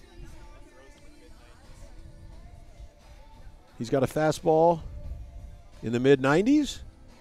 So when he's not playing short, he moonlights as the closer in 7 appearances, all out of the bullpen. He's thrown 7 innings with a 1-0 record and 2 saves. In 7 1/3 innings, 2 hits, no runs. He has 1 walk and 11 strikeouts. So Evans will slide over about 45 or 50 feet from shortstop to pitcher to try to close it out here in Game 2 for Columbus State. Looking for his 3rd save of the year as GSW starts the bottom of the 9th with sophomore right fielder Jonathan Martin looking to get something happening against against Columbus State's closer Justin Evans. So Evans, that rare player that can pull off both, as a starting everyday shortstop and a closer. First pitch to Martin, fastball in there, strike 1. Martin didn't offer. Hopefully the Canes can get something going here. Evans works from the stretch. Fastball that Martin pops up into left field. Routine out for out number 1 for the left fielder Austin Farr. And that's going to bring up the catcher, Danny Molinari. So nothing happening yet for the Canes. 7-5 here in the bottom of the 9th with 1 out. And the Columbus closer, Justin Evans, gets the Hurricane right fielder, Jonathan Martin, with a lazy fly to left for the first out. And now the senior, Danny Molinari. Molinari by way of California and Limestone College in Gaffney, South Carolina, joining former teammate Andrew Patrick. Evans first pitch fastball and Molinari first pitch swinging. Fouls it off to the right over the tennis courts. So Evans gets ahead. No balls and a strike.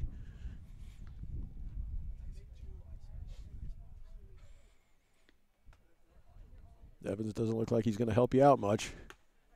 Ooh, off-speed stuff to combine with the mid-90s fastball. Not much Molinari could do. He watches strike 2. So Evans is throwing 5 pitches. They've all been strikes. And on the year, just 1 walk to go with 11 strikeouts. Molinari maybe wants to disrupt that rhythm a little bit. Takes time. Evans re-toes the rubber. The 0-2 pitch. Fastball that mitts downstairs. Molinari wasn't offering. Works the count to 1-2. Canes down to their last 2 outs here.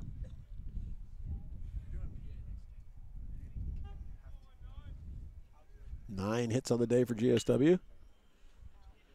And Molinari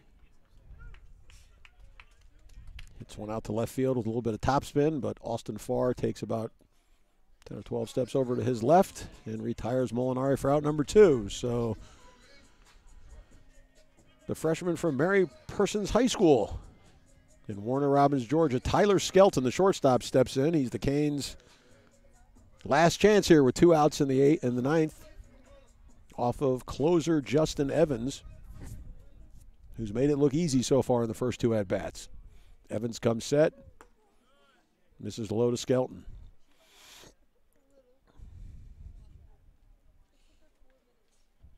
If Skelton can get on, left fielder Cole Clark would be next.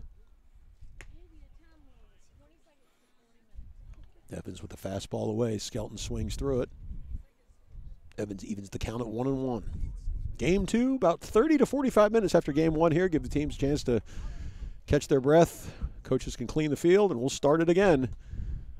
GSW will send senior Kyle Spinks to the mound, making his final appearance at Hurricane Stadium. Spinks was a complete game winner last weekend against Young Harris. Maybe he's got a little magic in here on senior day for game 3.